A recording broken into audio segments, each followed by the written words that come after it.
to call to order the Lenox Public Schools School Committee meeting of February 27th. And before we get started, I just want to express the condolences. John Evans, who was guidance counselor at Morris for about 10 years, passed away while hiking with his family out west in Colorado or Utah. For anybody who's been in the Morris School and in the cafeteria, that mural on the wall John painted. In his office, if any of you ever have a chance to see his office, he has a beautiful mural of Haiti. He had a nonprofit soccer education program that he ran in Haiti, and he painted a beautiful mural of the school and kids playing soccer and a plane flying in. It's stunning.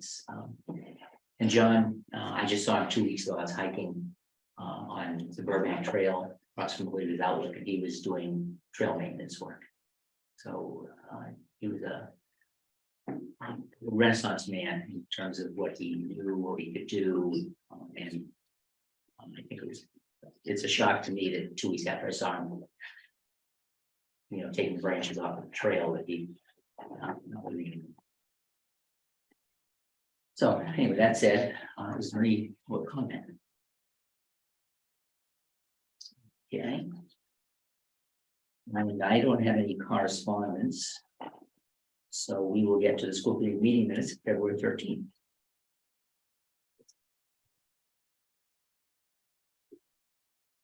Mr. Chairman, I move to approve the minutes of February 13th, 2023. Okay. Second. Okay. I have one question. Were only 6 of us voting to adjourn at the end? David had to leave. Oh, you left. Okay. David had to leave. Okay. That's fair enough. Any edits or comments? Hearing none, call for vote. All in favor? Okay, so now we have an Eagle Scout service project with Alex Silvecchio. Well, Alex, why don't you come front and center? You can sit in the front or wherever you like and talk about your project. How we doing? So recently this weekend, I just finished my Eagle Scout project, which I built a pergola type gazebo at the Lenox school. And I'm here today to have the location hopefully approved so that I can fasten it down to posts so we can get the proper permitting all secured for that. Do you wouldn't mind just hitting the next slide for me? The beneficients, this location is not only adds a visually appealing area, but the lunchroom, obviously the lunchroom is a very small location for teachers. So giving them the opportunity to go out during lunch and sit out there would give them another nice little relaxing area. And even after school, kids can then, if they're in any sports or clubs that partake in school, they can go out there to the library and work on the picnic bench. So the proposed location is, if you wouldn't mind hitting the next slide for me. It's so as you see in the Google Maps, there's a tree right there. However, the tree was taken down during COVID for the temporary classroom. So as of right now, there is nothing there besides just like grass. And then next to that, you'll see the underground site map, which I got from Mr. Ano, which shows that there's no pipes or anything that would be in the way of the posts going into the ground. The pre-build plans, Mr. Renton, the head woodshop teacher, and I have spent the last 3 or so months constructing the building plans for it and making sure that I had all the materials and knew what I was going to do once it came to the day of building it. And as I said, last Saturday, we ended up actually building it. 15 plus Boy Scouts and Boy Scout leaders came and helped out with the construction of it. And it's surpassed 145 community service hours for everyone involved. The final product is what you see on the right there. I'm very, very proud of being able to say that I completed that, because one of the big things I wanted for my Eagle Scout project was to leave a legacy of some sort, leave something behind that was going to benefit people for longer than just a few days or a few weeks. And I just like to take this time also to thank Mr. Pugh for all of his help, all the hands that helped me with Troop 3 lead, Dresser Hall gave me all of my wood at very discounted cost, and Calgary's was grateful enough to give me all the screws and nails I needed for no cost at all, so. And then upon approval, I'm also working on having a fundraiser for it as just to offset the cost of the wood and the posts. So if you were interested in donating, you can either donate by cash or check, either to Alex Vecchio or Troop 3 Lee if you're more comfortable with that. And thank you guys for your time. Is there any questions? Sorry, could you tell people where they can leave that donation? Or Yeah, so you could leave that either at the front office of the school, or you could, that's probably the best way, or I can you can send it to the school address by mail. Those would be the best two ways to send that. I can say I went down and looked at it this afternoon to see where it was placed and you know, your photo showed it, the construction mode, final product, and I think it's pretty impressive. Thank you. And I know that part of getting an Eagle Scout is being able to motivate other Scout members to be part of your project, and you obviously did that too. And what you're looking for from us is the approval of a site, or if we have concerns about where it's located. And you're going to be putting 4 of the technical posts in. Correct. And does that mean bringing the company up from Connecticut to do it, or is that? Correct. Yes. Yeah, so that's costly. Yes. Yeah, that goes in the count for the money it would cost. Can you explain again? I'm sorry, technical. So techno posts are Technicals? for they're metal, like corkscrew type posts that get put into the ground, and they're like anchors so that it doesn't move back and forth. And they put them, they're like feet in the ground, so. And you said it needed to go through the frost line too, I Yeah, think, right? correct, yep. And technical posts are, instead of digging a hole and pouring, you know, Yeah, it's the kind of the way that. so you know where my head went, right? Yeah. Plugging technology. No. I was like, okay, I guess that's good. So I don't know if anybody has any concerns about the location. It seems to me to be a fine location. You know, maybe it needs to be moved a little here or there, but within that, you know, framework. Was this harder to do in the winter? Yeah, it was a little cold. It was this weekend, you were putting it together. Yeah. I was getting the email and thinking, oh my God, he's gonna do this now with the Yeah, it was a little cold, wind but and snow. I just want to say, I think it looks great. Thank you. It is a good legacy for your underclassmen and people who are gonna be able to sit there many times to come, and then you gotta be careful that your parents might be like, so when do we get ours? And I think they probably want one too. No, it's really beautiful. thank you. Congratulations. Anybody have any concerns? Well, why don't we take a vote? Let somebody make a motion. I'm gonna make a motion to approve the Mr. Delvecchio's gazebo on behalf of Troop 3. Pergola on behalf of Troop 3 to be placed as indicated on the map in the courtyard behind the library. That's generally how we describe the space, right? And library. I will second the motion. Any further discussion? All in favor? Aye. Thank you. Congratulations. very much. Congratulations. And you got your birthday later this week, right? I do. Happy And you birthday. had to get it done before the birthday? Is Yeah, that- it times out when he turns 18 on Thursday, so. And- Oh, it does, really? Yeah, Oh, wow. you have to finish it, you have to submit it by your 18th birthday. Oh, wow. No, Well, you got it done. Hence the reason you didn't wait till it got warmer. Right. Right, 'cause he had. Well, happy birthday. Thank you. Okay, so the policy review process, did I mention this the last meeting? No, I did something. Okay, it's something we did, okay, I'm just trying to remember who.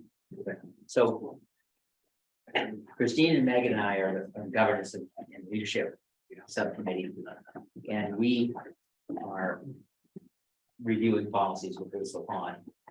And the overall plan is, there are 12 sections in the policy level. And we think that we can fairly readily, we think, have 9 of them ready to present to the committee before our April meeting, we think.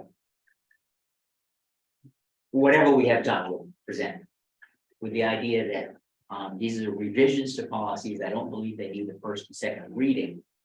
It's just that but in most cases, it's MASC looking at our language, looking at the language they have, and maybe substituting their version for our version because it's got an additional line that they feel is important.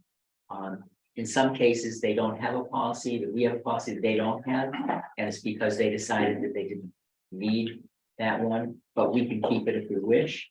In some cases, they have, and we were doing section A and C the other day, and in some cases, in section A, they might have the same policy, but they've got it in sections G and J because those are students and faculty and student sections. We can keep it there, or we can decide that we only want to have it in G and J. But I think that I'm ambitiously thinking that when we bring this forward, we can kind of go section by section and approve them fairly readily, because I think, the work has really been done by MASC. We're just reviewing it. The other day, we went through the entire the entire section C in half an hour or so. With more policies. Now, what's going to happen is there'll be 3 sections left that we could review, because it's just policy language, but they would be the heavy duty ones regarding instruction, students, and faculty. Those 3, and either if we had time, this subcommittee could do it, or it could go to HR and teaching and learning for those sections. Deal with that, but we're going to try to see if we can get 9 of the sections done. I think we would bring them all, we'll bring them to each of the next few meetings as we receive. Right, yeah, we'll bring some to the March meeting and some, but we think that we might be able to do this. Yeah. And we'll see. If we don't, we don't, but we figured We that can do it. since Christine and I, won't be We're around next year, we thought we could push quite a few of this, a bit of this through that. Yeah. They'll be around, we just won't get in the school. We won't be approving policy. They didn't hide from us that easily. So. Okay, Thank you. So a few updates. First of all, I want to congratulate Alex. I was able to speak with him on Thursday morning. I guess we had a little bit of a panic phone call just around getting a project reviewed and approved. But we worked together in doing some problem solving, which ended up allowing him to build that structure, the freestanding structure. So we didn't mess up his timeline and then get approval from you all to permanently fix it. So I just want to congratulate him and thank him for being patient with us in the process. He's done a really great job. I think a lot of hard work went into where it is today.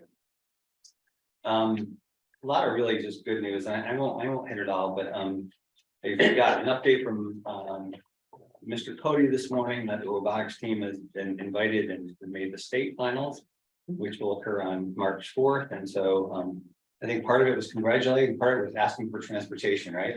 There's always an ask that comes with things, so we'll make sure that happens.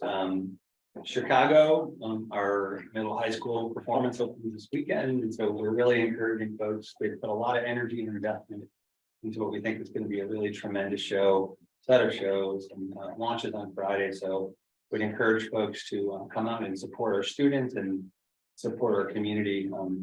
In the area of the arts. In the area of athletics, we have all kinds of stuff happening. Our kids are closing out winter season, and our teams are making their way through individually and collectively teams through the postseason. I was able, I think you were there too, Bob, on Saturday to be down in Holyoke to be part of our girls game. They came up a little short. I think I've said that before, which they've had just a tremendous season, but they played a team that's been pretty much a perennial Western Mass champion.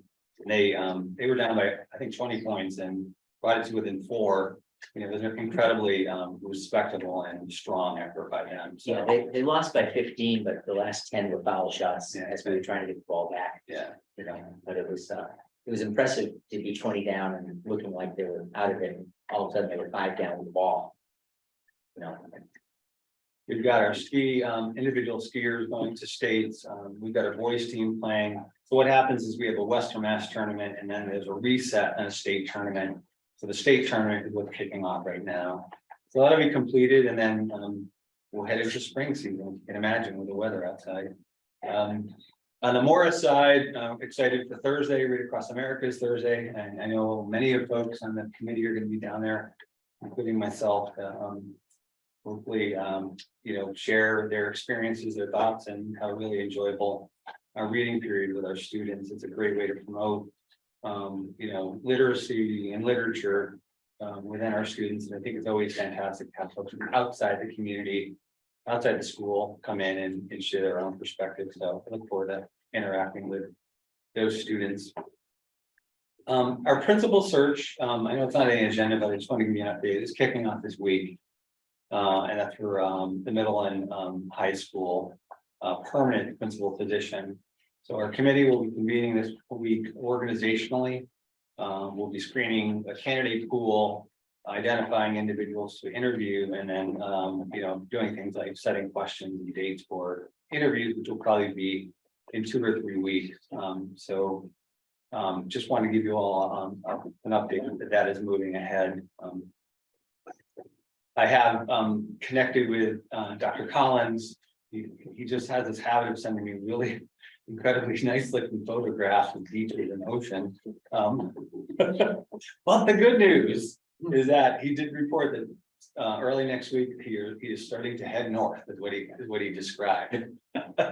So I said, keep the wind to your back and get you here. So anyways, he's appreciative of the updates. I give him a checklist of things we're working on. Try to let them know the things that are in transition, and we will be looping him into the principal search among other things. Got some events coming up. Our wellness committee next week, meeting with folks from Kimball Farm week next week. Also, our senior retreat is coming up on the 16th. All these require participation of both our school employees and our community members. So just wanted to thank everyone for their support for that. I'm excited to experience the senior retreat, which I think is unique to Lenox. So look forward to interacting with the kids on the 16th. You've probably read in the paper that the governor's budget was released. I think the Eagle did a story on it. You know, while the aid figures in some ways will help us on things around special ed, outplacement, and some offsets to those, circuit breaker, things of that sort. On the foundation in chapter 78, really no change at all.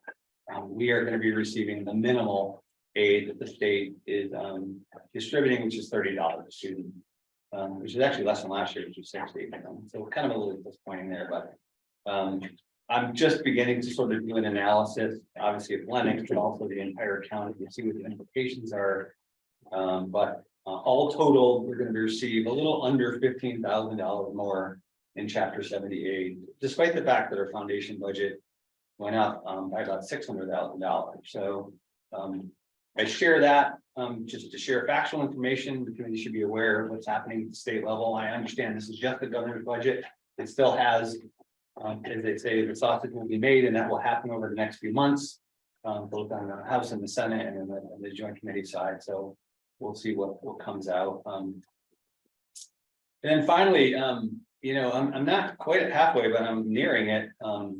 And I just wanted to sort of give you a quick update on things that I'm generally working on. I'm interacting with many of you individually on various projects, supporting the negotiation, working on the principal search. We will be doing all the personnel and hiring in the next week, posting those positions, anticipated openings, supporting you all on the budget, including tonight. We're going to be doing some work on sort of a general HR audit, human resources audit, and a curriculum audit.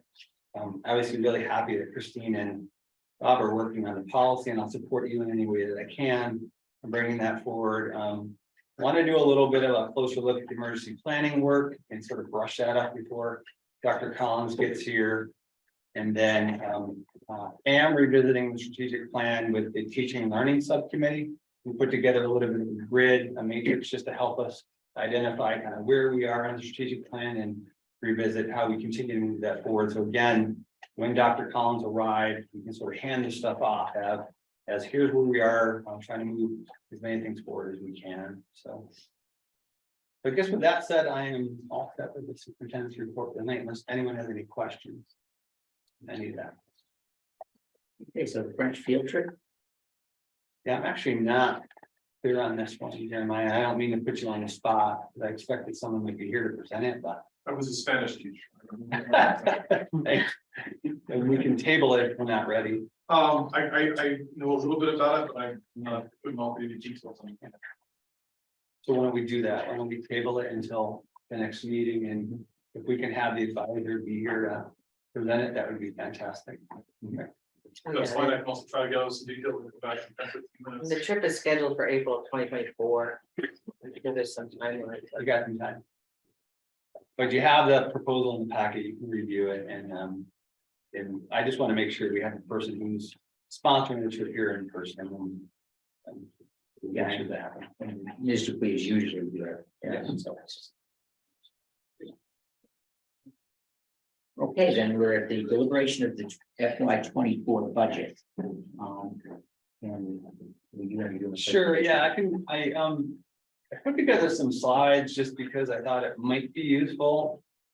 Just to a really quick overview of kind of where we are and just sort of synthesizing to stimulate the conversation this evening, recognizing that Melissa and the team are here to answer your questions if there's any additional detail needed. So this is the budget process where we've been, same slide you saw earlier, except that we've moved forward the calendar. We're on deliberation, which is tonight, obviously. This was our initial budget we brought to you. I guess this goes way back to maybe January 23rd. This was before we knew a lot about insurance rates.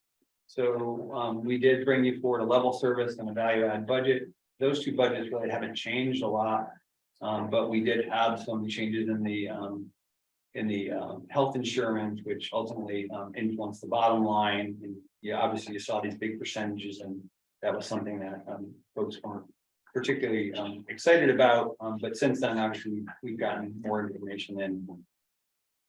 I provided in the initial presentation just a broad overview of priorities, everything from ensuring that the strategic plan moves forward to navigating leadership transition, still responding to post-COVID effect, which is supporting kids social and emotionally and the learning gaps, and then constantly keeping a view on the future and how we can improve the experience and outcomes for our kids and our communities. The strategic plan again has 8 identified areas. I've highlighted 3 that do link into the particular ask that we made in the value add budget. Those related to technology, curriculum instruction, and mental health. So things like transition of school adjustment counselors from ESSER on to hard money, the ELA interventionist related to curriculum intervention and textbooks, and then technology was the tech position that we discussed. All this is sort of centered or sort of plays out at the ground floor with the improvement plan, which your principal brought to you in December. Again, just generally capturing just a few things that both Tim and Brenda presented back in December, everything from learning gaps, as I mentioned, to maintaining, supports for, students who have social emotional learning gaps within COVID and stuff. The value add budget, this is sort of a quick snapshot, but I can kind of skip over this and just get right into the details. This basically was, obviously presenting a level service plan, but also things that were value propositions related to the request from the buildings and from the department leaders. So that manifested right here in our very specific asks by each school and area. At Morris, textbooks, movement of the school adjustment counselor from ESSER partially back onto operational funds, the literacy paraprofessional, At the middle and high school, the ELA interventionist, the additional money and field trips. And a point of 1/10 of a position moved from ESSER to hard money. For special ed, a kindergarten paraprofessional to support an increasing level of autism needs and with a group of students, and then at the district level, a technician to support the day-to-day interventions. All that tallies to about $235,000.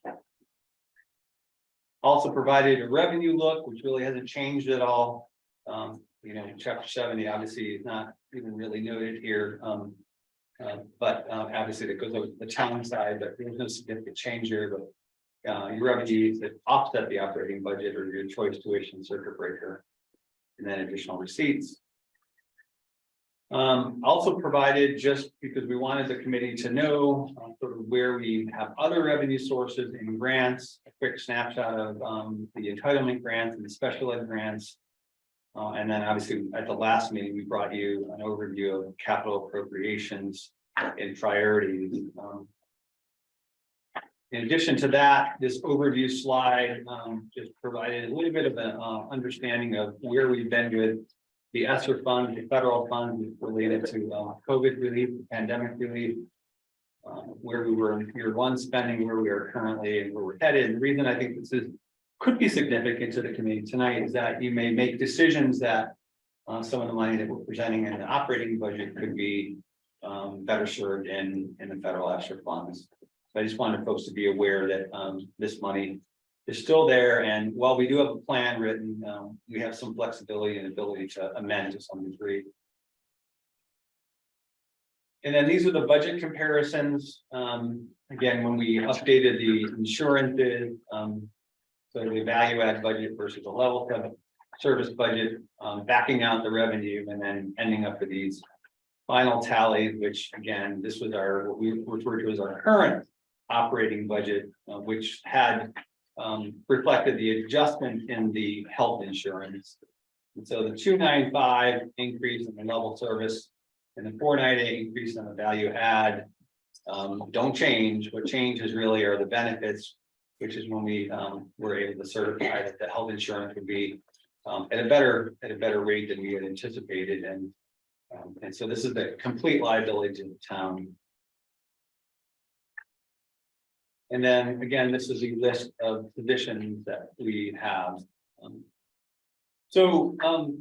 Because I just sort of like to get to it and not waste a ton of time, but at least give people things to think about. We did also, we've done some thinking around what would be alternatives to sort of covering value add requests without necessarily influencing the operating budget. And so Melissa and I spent a little bit of time sort of looking at these things based on the presentations we heard from the principals and leaders and how we might think about that differently. And we've made some adjustments, which I think these are all going to be debatable points by the members.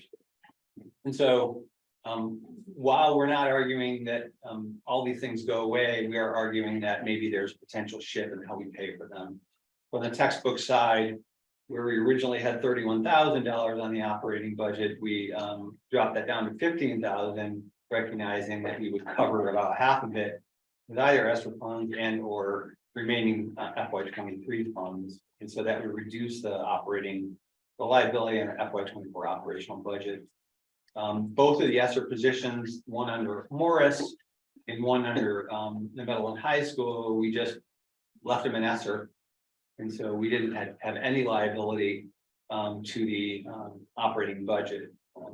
Again, what that means is in a year, as you transition off of ESSER, it's just going to be a larger liability if you decide that those positions are positions you want to retain. No change to literacy paraprofessional. We reduced the field trips a bit, and this was obviously discussed at the last meeting. And both of the schools asked for an additional 17,000. I'm sorry, not both the departments asked for an additional 17,000, and we reduced that down to an additional 10,000 each, so from 34,000 to 20, recognizing that this would require that they probably don't get everything that was requested. There might have to be some match with family contributions or possibly even a slight scaling down. The K-para is an essential, so we left that in full bore. And then we actually zeroed out the technician. And the reason we zeroed out the technician was that we understand it is going to be a challenging position to hire even at that salary.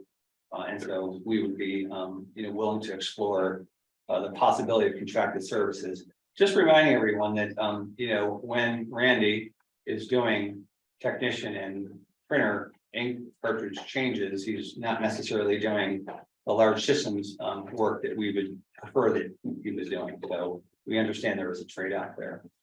But this, in effect, is a model, is a thought exercise, right?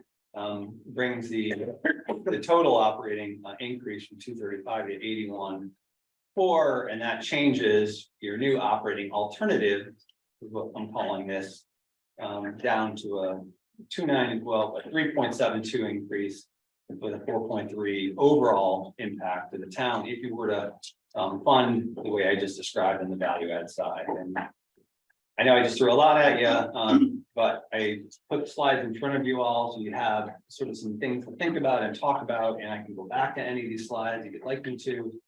But just wanted to give you some things to start to stimulate the conversation. I think if you go back one slide, it might be useful, because that shows what you need, the areas that will full increase there. I can start the discussion myself if you'd like. So some of the things that concern me are going to zero in the technician. If we need money for contracted services, where's that come from? Because if we could get somebody to come in 2 or 3 days a week for half a day to do stuff or whatever, there'll be a cost to it. Right. I'm a little concerned about not moving the stuff out of ESSER, the 2 staff positions, at least some portion, because it'll be a bigger bite in another year. I'm okay with the field trips.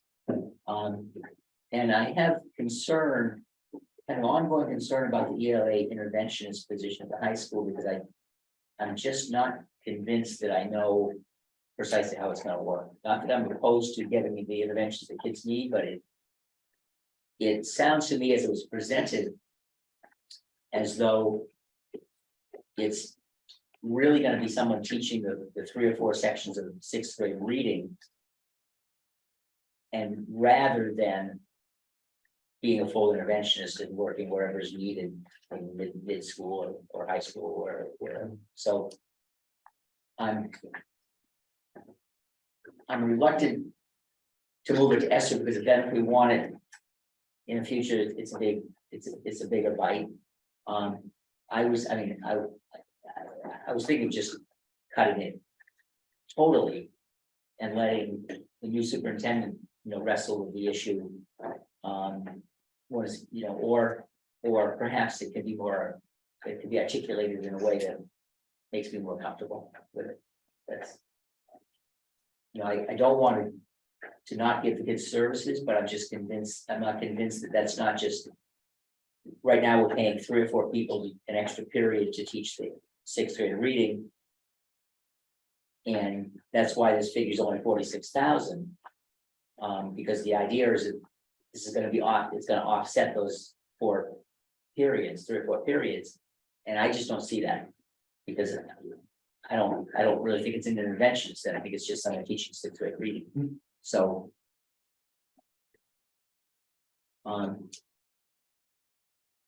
and one thing that I would probably want to add to this list, and I know that Jake and Melissa have thought about this quite a bit, so, and it didn't show up, but I might cut 7,500 student activities, because it's rare that we actually fully have all those things run. So I don't think we'd lose anything. Obviously, if every activity ran, we would be in trouble, but.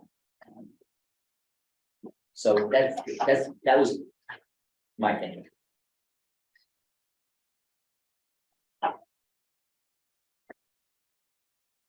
my understanding with the reading interventionist, because I left the last meeting too a little bit confused about how that was gonna work as well. And Bob, you and I had a chance to talk about it a little bit.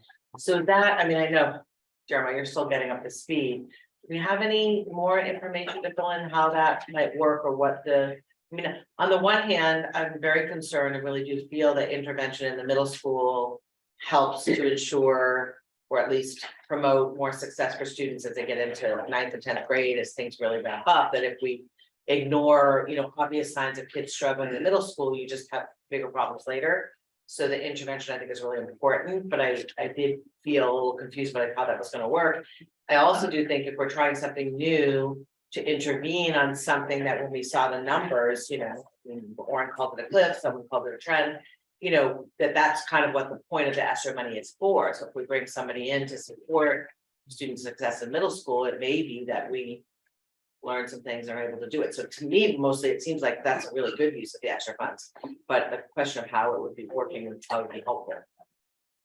If you know.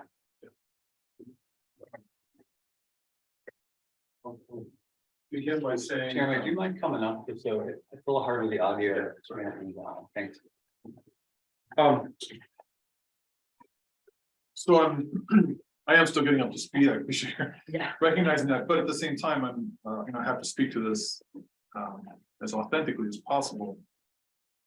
So to address your first point, as I see this position, and again, this was not my, this didn't originate with me, but as I now have been building long enough, understand the need and see what Tim was getting at when he put this in, I really see this much more so as an interventionist position. And I think that given what's happening with the reading classes in middle school, there's a need for some alignment. There's a need for some coordination there. So I don't want to be clear, Moses and squat at me, but so if as I see the position, it is primarily an interventionist position. A very small part of that individual's time and focus would be on bringing some of the reading classes into alignment. That doesn't answer your question about why is the number 46. And I think, I guess my question would be, had I been involved from the beginning and maybe knew all the pieces, I would have suggested that we, not use that number, use a fully loaded number. And I'm not asking you to approve that tonight, but think about that as a, if the request, I guess we're asking to approve or be delayed or denied fully is, I'd rather not ask the committee to think in terms of we're saving on these 3 added sections here by doing this. And I understand the confusion and concern there. So if we see it strictly as a solution to some early intervention at the middle school level, so that we do identify those soft spots and we don't have them drifting into the high school where it's almost impossible to effectively reach into classes and help kids in small groups. I think that would be time very, very well spent at the middle school level. I don't know if we could fund that unless it also includes teaching a few of the reading sections that now we're paying an extra section for. So I don't know if that answers your question. No, I mean, It's a clearer vision of the position. yeah, so I mean, what it sounds like is the same people might be teaching, the same people who are teaching extra periods might be still going down and teaching those reading sections. It's true. And in which case, there's not the savings of that money, setting this position on, and we just be hiring, a full-time person to be doing intervention. Yeah, I would emphasize, though, it's not, I want to be clear that I think there is some advantages to that overlap, and I think this position as described could do some really good work in terms of bringing the work into alignment that's taught in separate sections. I think that's important, but I want to be clear that this position would be most effective as predominantly the interventionist role. Right. I think there is some capacity there. They can bring some of the work into alignment, but I think I'm not sure it's Well, I just want to be sure we're being clear and honest with each other. I think Yeah, that- no, because I'm not sure that thinking in terms of the savings is helpful in terms of the rule. That's what your job is. I get that, but in terms of how I see the rule working most effectively, it's primarily interventions. And I don't know that we can see the savings. yeah, and that's what my confusion was being talked about as interventions, because we're gonna save money on these, on these periods. Then that person must be teaching these periods, and if, so that's the confusion that I was faced with last week, and Sure. No, I should- So I have two questions. One is, if we're using ESSER grant money that we've already received and or been allocated. Does the administration have the discretion to add in someone to help with intervention, whether it's on a consultant basis, because we have teachers teaching courses, maybe the question, or other support basis, do you have the ability to make those decisions without a vote from us, because it's not budget sensitive? My sense is the answer is yes, but I want to be sure of that, that if we move forward, don't approve the intervention, you can do whatever you need to do to make sure students have the support they need. Out of ESSER. Yes, does your policy dictate that you must approve all FTEs? So if we're adding a new position. I think we are adding the position. You wouldn't necessarily have to approve the funding source. But we would need approval from the state via an amendment to move forward. So potentially we could give some more opportunity to dig into some alternatives. And even potentially post for a short-term position, this is a 1-year short-term position to support learning. But we would just need approval of the FTE at this level. That's what I'm understanding you saying. And it would be coming from ESSER funds, so it wouldn't require a town meeting vote, because the funding would be allocated from ESSER. The funding would not show up on the budget. Correct. Operating budget. Okay. Yeah, and So- I apologize because I didn't explain that. I think when I went through this, my intention was not to eliminate the position, it was just eliminate how we pay for it or change how we pay for it from operating to ESSER. I guess I'm thinking in terms of wanting to hear a little bit more, it's not actually tonight, about strategies, because we've also talked about curriculum alignment, we've also talked about like where is, getting some better data or understanding about where is the struggle. I'm not saying I would know the answers, but you all could dig in and figure out a little bit more about, where is this coming up and what kind of supports do students really need, and then get a better sense of what we're trying. I mean, you can seek someone to come for a 1-year position as an interventionist and not find them. I mean, that's a real challenge, but thinking in terms of how is this a tweak? Is it support of a certain group of kids who've come through COVID, or is it a real need for a different way of teaching? And so that seems to me where I'm left with the question, because we do have the reading sections and there are teachers teaching it, but we're still seeing kids struggle. We definitely don't want them to struggle, but what is the support they really need? So I know that's the job of an interventionist, but is it a short-term solution, I guess, rather than long-term? This is the question I'm left with. And I think that was the main thing I wanted to. I think there's there's significant value to having a position, even if only for a year, if we were to fund it with the ESSER funds. I think some of the dips, we go with dips, like some of the dips we're seeing are directly related to COVID and what we've been working to get about since.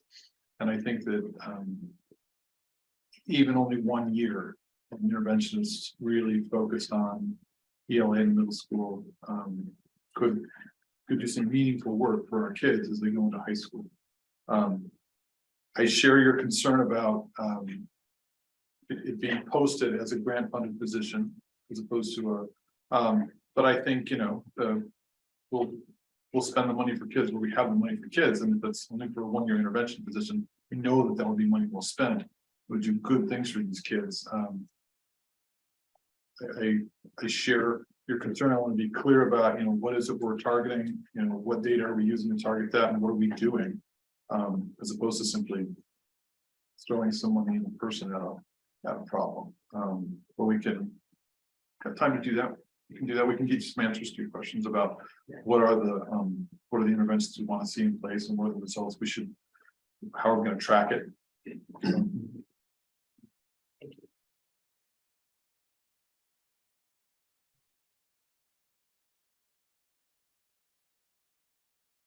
Well, I mean, I guess with respect to this literacy position, first of all, I really appreciate the clarification on how to use that. I think makes a lot more sense.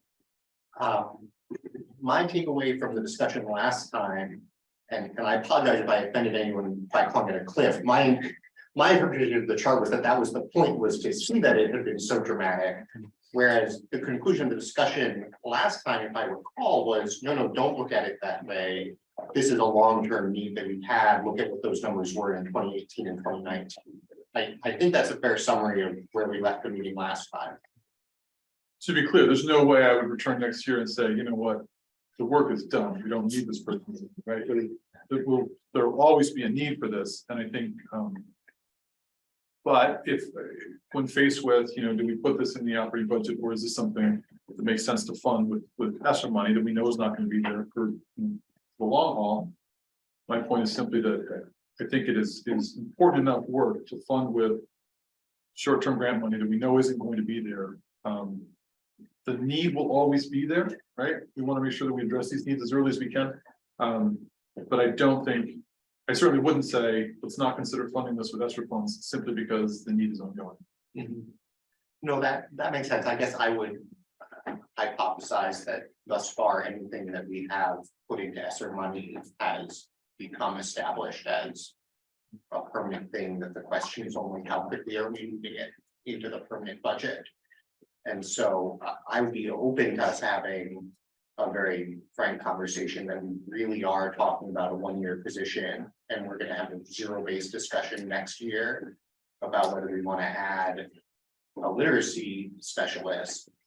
I don't really think that's the discussion we'd be having. And so, you know, my position in the past has been we should not put in ESSER things that we intend to be ongoing expenses. I think that has been noted externally as something that Lenox has done well. And I think we'd be better served to deliberate on that basis. And I say that, you know, also saying I'd be inclined to say that we should add the position if we think we need the position. But I'd much rather have us proceed on that basis than just say, well, we'd rather have the conversation next year. Who knows what the position will be last year? We will have just created a more difficult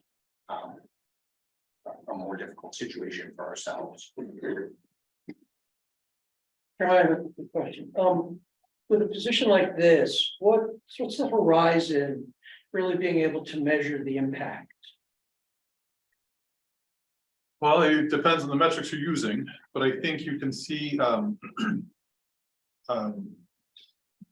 we have testing we can do, you know, on a weekly basis. In fact, we can kids that maybe not performing at grade level can be pulled out in the short term. They can be back in, you know, working with different groups. It's not to say that these groups are static. So maybe kids at this level for a few weeks or a month, and very quickly we still got them benefiting from intervention, but they may be meeting with a different group that's working at a different level, for example. You're all familiar with some of these metrics. I mean, weeks is probably a little optimistic, but we're, you know, dipsticking these kids sort of constantly and making sure that they're benefiting from this, or if they're not, maybe they're not at the right level, maybe they're not getting the right interventions. But you see benefits, you know, in a lot of cases, you see dramatic improvement very quickly. And in, you know, some kids, it's a much slower gain over a longer period of time. It's not to say we're waiting for a year or two of MCAS results. So no. Yeah, that's what I mean. Yeah. And the other thing is, there was that dip that this is in response to. If the focus on, will an initial focus be on those individuals that were that dip? Yeah, so Or how would that then? Part of an interventionist work is to, item analysis, sort of going through the scores item by item, saying, where are we failing as a program? What do we need to do more with? And then looking at some of those kids that are really struggling, looking for patterns and saying, we're going to work on textual references here, with this group. We're going to work on drawing inferences from text with this group here. You can get very, very detailed if you're able to work with kids in small groups as opposed to, cross grade levels, a little wider group. So this intervention could spread outside the middle school into interventionists into the high school following the dip. I doubt that would happen with one interventionist working at the middle school level. I don't think we would see their efforts extend beyond, far beyond the middle school.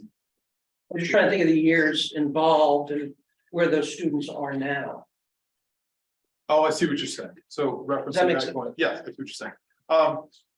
No, I don't think we're talking about somebody reaching up in grade levels in the curriculum to sort of repair some work looking forward. Is that what you're getting at? Yeah, I Yeah, mean, if that's the impetus, if that's what we're seeing, I think we're looking at, if I have a good understanding. we'd be looking at the items, we'd be looking at the scores and trying to identify, some trends. Like, are we not including this in the curriculum? Was there a group of kids that didn't really do well with this? Was it directly related to COVID? And then working with those kids in smaller groups. I don't think we're talking about looking ahead at that group of seventh graders, where are they now? And looking to fill in gaps. I don't think that's what this person would be. It's not really a model. I'm So familiar with. does that, I mean, it's a strong word, but does that condemn those students going forward because we've not addressed what is an identified gap? No, I don't think no, I think that's and I don't mean to criticize your language, but I didn't read Les Mis when I was a kid. When I was a student, I just never got through the reading, and I've stumbled forward in life. Nobody ever made me read it in my 20s. So I'm not to make No, no, I your understand. questions, but no, I think we want to look at our model. We want to look at our structure and make sure that there aren't those gaps. And that's curriculum work. But in the very short term, I think we've got some students that we've got the data. We know that they're falling through here and they're falling through here, and we can work with them in small groups.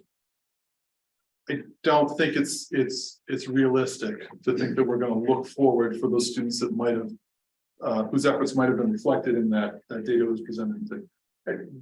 It's just not the way the model would work. Yeah, I mean, I understand that it's much more difficult to pull kids out of high school classes to do the remediation, but that's exactly the group that it'll be next year's ninth graders were the ones who were seventh graders with those numbers. So I guess a more helpful answer would be, your concern is right on, right? The concern is, oh no, they've gone on now, they're ninth graders, maybe 10th graders. And yes, that's the concern. And to Bob's point, it is so much more difficult to address this when they're in ninth grade, 10th grade, 11th grade, for a lot of reasons. Some of it has to do with the fact that you can't get a 10th grader to participate in academic remediation effectively, which you can, 6th and 7th grader, maybe an 8th grader. And it's so much easier to identify where those shortfalls are in middle school. It's much more difficult to do it at the high school level. So the focus would be on middle school. And while it's unfortunate, there would be some gaps for students who are moving forward. But in terms of what can we do with these funds and what can we do with the time we have as kids, the focus really ought to be in a middle school. And again, I loop back to, we may decide that we don't want to have a conversation in a year as to how to fund this thing. It's just a 1-year effort. I think even if that's what we go with, boy, I think it's money well spent. I really think that we can do a lot with an interventionist focus, not on the 9th and 10th graders to slip through, but on the kids that are here right now, identifying some of those holes and working to fix those gaps. Would it be an appropriate task or charge to an interventionist to also analyze the existing curriculum that's being used? So potentially to help those teaching the reading courses, et cetera, to bolster, build, change what they're doing to kind of, they're taking the time to really kind of analyze what's like systemically what's working and not working, as opposed to student by student, but really like, how are we doing this, and offer some changes in that as well. Absolutely. I think it's the same movement. It's just on the curricular level, you're looking at the entire school, the entire grade level. An interventionist is focused on a single student or a small group of students who are not getting one particular point. The work informs the work at grade level across, middle school would inform how we're working with kids on an individual or small group level, and what we see working with kids individually and a small group level will inform what we need to be thinking about as a team of 7th grade teachers or 8th grade teachers. It's the One of the same things lens. that applied comes to my mind, and I'm not in any way trying to intervene to say that I am an expert on it, but when you have 4 sections of reading and they're taught by different teachers. Absolutely. Teachers also have different ways of Sure. doing things, isn't necessarily that, you don't want it scripted, but at the same time. Some methods work better for kids than others, so the kids are actually having 4 different experiences. As opposed to say the math model where the math teacher is the same teaching across students, so. I'm not saying it should be one way or the other, but it's just an interesting observation. I agree, some alignment could be helpful, but also, as you point out, students benefit, they react differently to different personalities and teachers, and it's kind of nice that, you don't always have the same personality when dealing with certain texts, but I agree, I think some alignment would be helpful. And that's some of the work, a small part of the work that I think this intervention is doing. It strikes me also, there's an opportunity to do alignment with Morris too. So we understand that Brendan is an expert in this area in literacy, and sort of borrowing that expertise and scaling in a consistent way into the middle school. I think we can continue the work that's ongoing. I mean, the idea behind the intervention is obviously to catch kids up. It's really the bottom line, that's simple. And because to your point, I think Brian showed that graph around the compounding gap that grows as kids get later stage in their career and trying to intervene as early as possible. Literacy is not an easy skill set to come by, though, as you know, in hiring. My sister right now is teaching reading and is not a trained reading teacher. But it's a lot of learning and figuring out, and so having a program and having some expertise in the district to borrow from what they're doing more scale in. I think the concept behind this position was that part of that schedule was going to be designed to work with the middle school teams to align that literacy work, so that there is a level of consistency and sharing of expertise and methods where maybe the classroom teacher is not as versed as you might think they are. I guess, just looking at the numbers and looking at the MCAS results, from last year, and the 5th graders, 57% were meeting or exceeding expectations in English. And 6th grade was 57%, and 8th grade was 70%. The class that was down was 47%, which is the current 8th grade. And the other ones will be moving on to high school. I'm not saying there's not a need. It's less of a need, except for those kids who are moving on. So that's frustrating. I understand all the parameters around how difficult it is to give that remediation to a 9th grader, but it's just frustrating, knowing that. What I hear when you summarize that data, to Owen's point is, maybe this isn't a long-term need.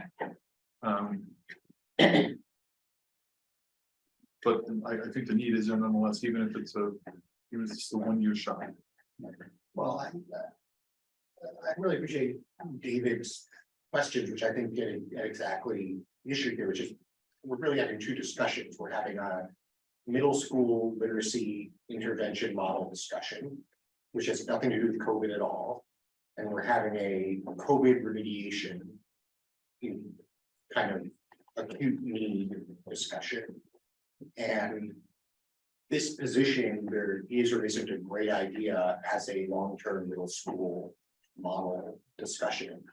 It just doesn't, even as the sort of, let's do what we can with the funds we have, it doesn't get at where we're seeing the pain point. And so I feel like, I really appreciate the point about using ESSER money. It seems like there's a real case here for pointing ESSER money at some sort of creative high school level remediation, which by definition wouldn't be permanent because we don't think that fits permanently in how the high school operates. but that we see that we have a pressing need, whether it's for 1 year or 2 years. And so that is like, what is ESSER for? That's exactly what it's for. Seems like a really great thing to sort of brainstorm around. I would certainly be all for using ESSER money for exactly that. I just think that's a totally separate conversation from, do we want to commit to having a literacy interventionist in the middle school?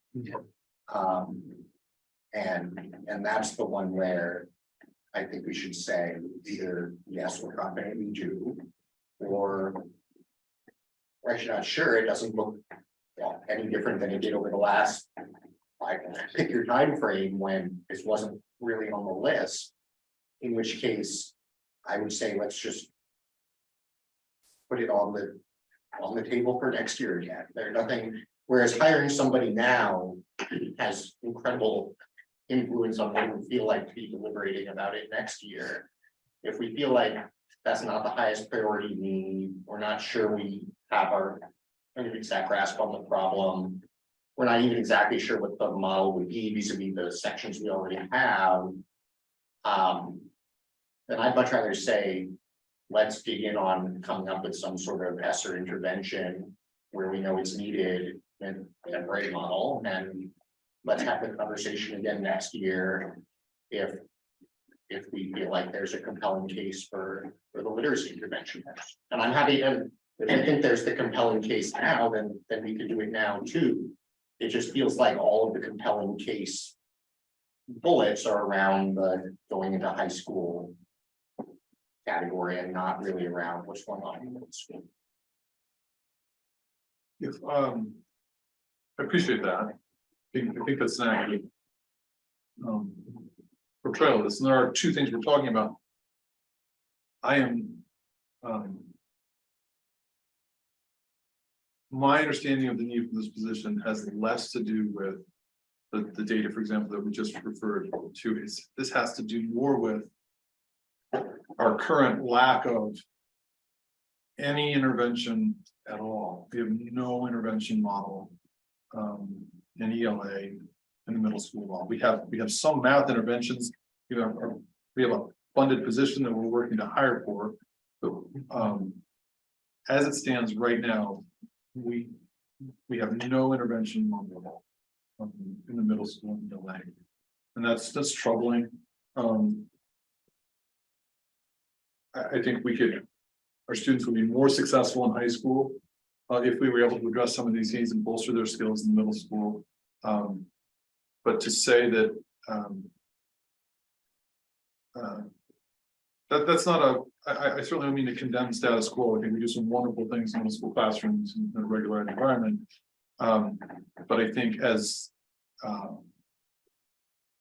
with all that we have to offer students in Lenox, it's frustrating to say that we have all these varied courses and these different levels, multiple languages and math classes at different levels and smaller groups. It's frustrating to think that, in a middle school ELA class, 20 kids here, 20 kids here, 20 kids here, and 20 kids here. There's no intervention, no differentiation beyond that. As a model, I guess that concerns me. I think we could do better than that for kids coming up through. That there's also a need to address some of the gaps that have come through, but I think having that intervention model in place is the story behind this position. I know it's what Tim Lee wanted. I don't know the committee's appetite for funding that. If we can only fund it for 1 year, that's fine, but I guess I don't want to leave my seat and trying to convince you that we only have a 1 year need. And beyond that, we'd be okay. It's the wider intervention model that we're seeking as a program, and I think is incredibly valuable.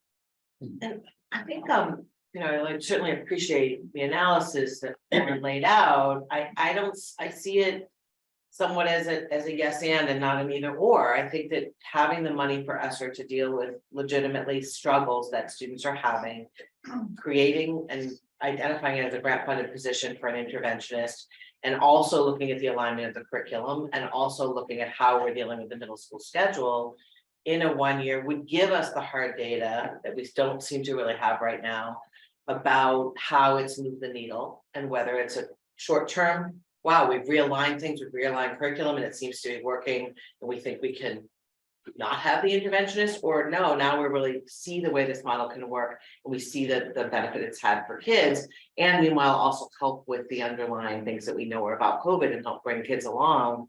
And then make a decision next year. I think, Oren had said, well, it seems like once we put something on ESSER, it means we're committed to it permanently, and I'm not sure about that. I think the best way to know is to do some work that's funded through grant money to try to bring students forward and help, and we'll get some information, because we do have staff, we do have teachers teaching, and give them the support they need, and then figure out whether that's a realigning of classes, whether it's changing what we teach, changing how we teach, or that we actually need something. I think we would have the answers next year. So I really am in favor of the idea of using the ESSER money to do this work and getting some hard data. And then we may have a conversation next year and say, we do need it permanently. We may not. We may have realigned a few different things. I feel like it's very hard in the last 3 years to change too much, because everybody has been experiencing way too much change, and we're coming into some stabilization and some permanent leadership that will help us to make some decisions about what students need. And I think I really think the 1 year would give us the chance to have that information. Does it mean that next year we might ask for it as permanent? Perhaps, but I think we can be persuasive about exactly how it's helped.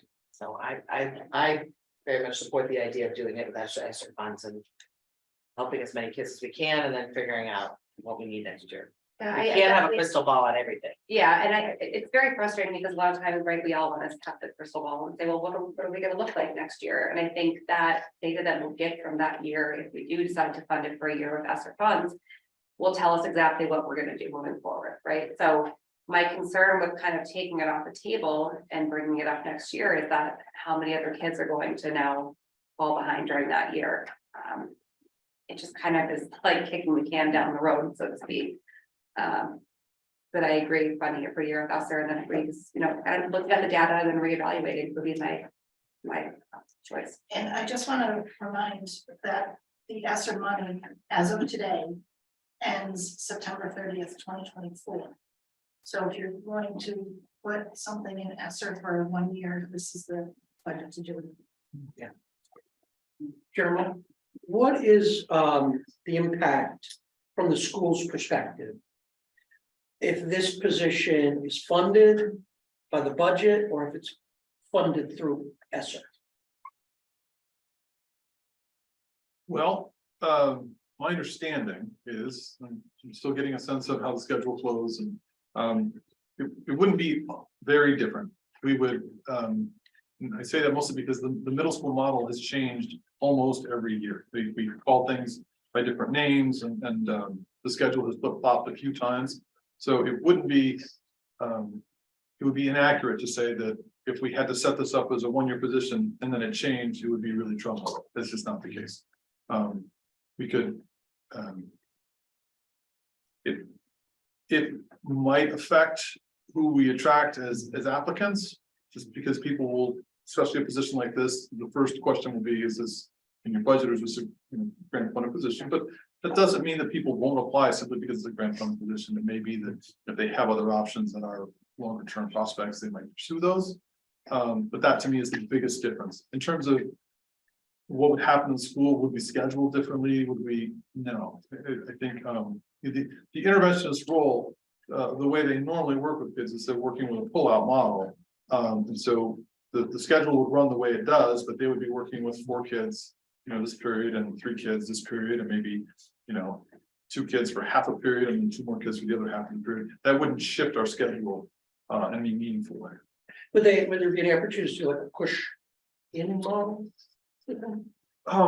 Yes, but it would be more, it would simply come down to real estate. I mean, the interventionist might be in the room with a section of ELA students, might be working a small group over here, but they may take those 3 or 4 students and work with them in one of the small spaces that we carve out of elsewhere in the school, but not in other specific areas. What's that? Yeah. We've got a hurdle. Yeah. So yes, certainly, they could be working with students in the classroom. It's the nature of the work, it might be better if they're, in a small, quieter environment. I have to say that in terms of, my consideration of this, I think that, they're, given the makeup of our student body, and given, I think the academic rigors of it, that having a permanent ELA interventionist could very well serve the entire school student body, the entire middle school community best as a funded position. It's just my opinion. Yeah, no, I agree with that. If we feel like we need a yellow interventionist, I think we should put it in the budget. If we're not sure, we can wait. The only one I myself really oppose is the sort of pathway solution, saying we're gonna post it as a, I think it's very different to post it as a 1-year grant funded position as opposed to a permanent position.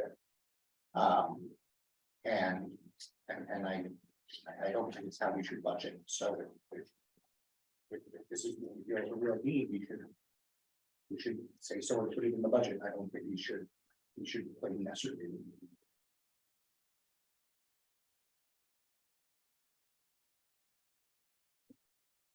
I have a question again about Esther on kind of a different line here. So if we consider some of the proposals to, instead of putting some of their costs into the permanent budget, switching those costs for next year into ESSER, keeping them in ESSER, are we then shifting money that was already ESSER funds that were already allocated for other things? In other words, are we losing out on other things that we were going to spend money on?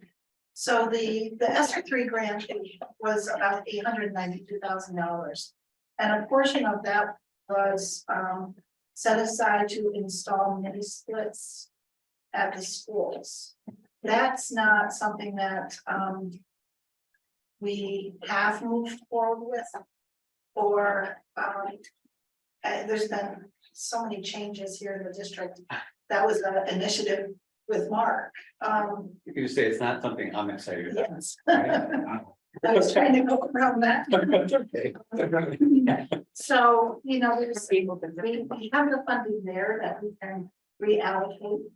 And I agree, personnel is a tricky way to do it, because there is a time when the money will be gone, whether it's September of 2024 or 25 or 26. There is discussion about moving the end dates back because so much of the funding is unspent by schools. So that is a discussion, but it's still at this point 2024. Can I ask another question and follow up with about the ESSER funds? Is also some of our conversations throughout this year, I think, in various capacities, has also been about some curriculum work, some curriculum alignment. Certainly we can talk about textbooks, which we know it's like that's not a one-time buy, but kind of a buy. Are we allowed to spend ESSER funds on hiring consultants, for example, that would come in to help with either curriculum, some teaching, some updating, some supports around our own teachers who might want some additional training, not that they can't do their job, but additional training to help bolster the work that's being done and the teachers that are being and support them. And that way it's not an FTE, it's not, but it's personnel, it's consulting, and bring people in to help support that. Is that something we're allowed to do with ESSER funds? I think ESSER funds focus on remediation and health and safety of buildings. And they are sometimes difficult to approve certain expenditures, but if it's focused on remediation and it's not supplanting what the local budget would, it's supposed to supplement, not supplant. So I think you could, if it's proposed properly, Like all grant writing, right? you might most likely get an approval. And for that sort of an expenditure. not in any way trying to like create a whole other thing, but I'm hearing this conversation being about immediate need remediation and then the other about long-term need and staffing.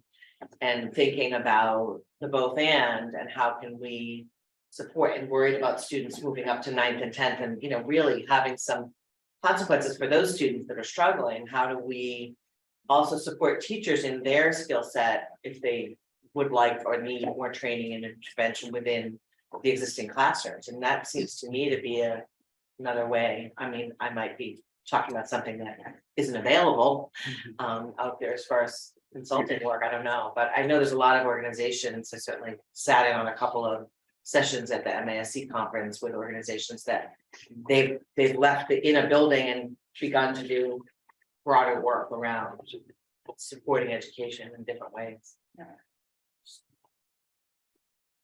And I think we have to amend grants anyway. We do this with larger grants that are more than 1 year. Almost every one of them gets amended, special ed grants get amended all the time. But yeah, I think that's a valid use of funds. I'm not the final say so, Of course. Let me ask one other question about ESSER. When we were talking a week or two ago about the school adjustment counselors, we were talking about how we had 2 more years that we could, if we were bringing 1/10 forward or 2/10 forward this year, 0.2 or 0.1, then we had a couple more years that we could bring the money, but if it runs out on 9/30/24, seems like we really only have, this is, I guess I think when I was saying that, I was adding a year and thinking it was 25. And it is at this point 24, okay, but as I've said, it is being discussed to prolong the availability.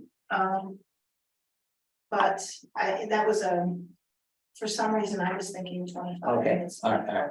So then, by not bringing anything forward with regard to the two school adjustment counselors, then we would be talking for FY25, bringing it fully forward. There is one fully funded school adjustment counselor at LMHS that came on board as a 1.0 out of ESSER last year. And then the other breakouts are, we had 0.8 school adjustment and 0.8 guidance. The 0.2 is the smaller amounts that we were moving back in, was part of the 1.0, and then those other 2 to kind of bring them down more in operating versus ESSER. So you still have a full 1.0 currently, and then 0.4 at Morris. There is still an ESSER. That are still in ESSER this year. So I guess what we need to do is hope that it gets carried forward for another year, because otherwise we're bringing. I have hope. It was mentioned in the 1.4 governor's report. So I have hope that yes, it will happen. But it's still out there.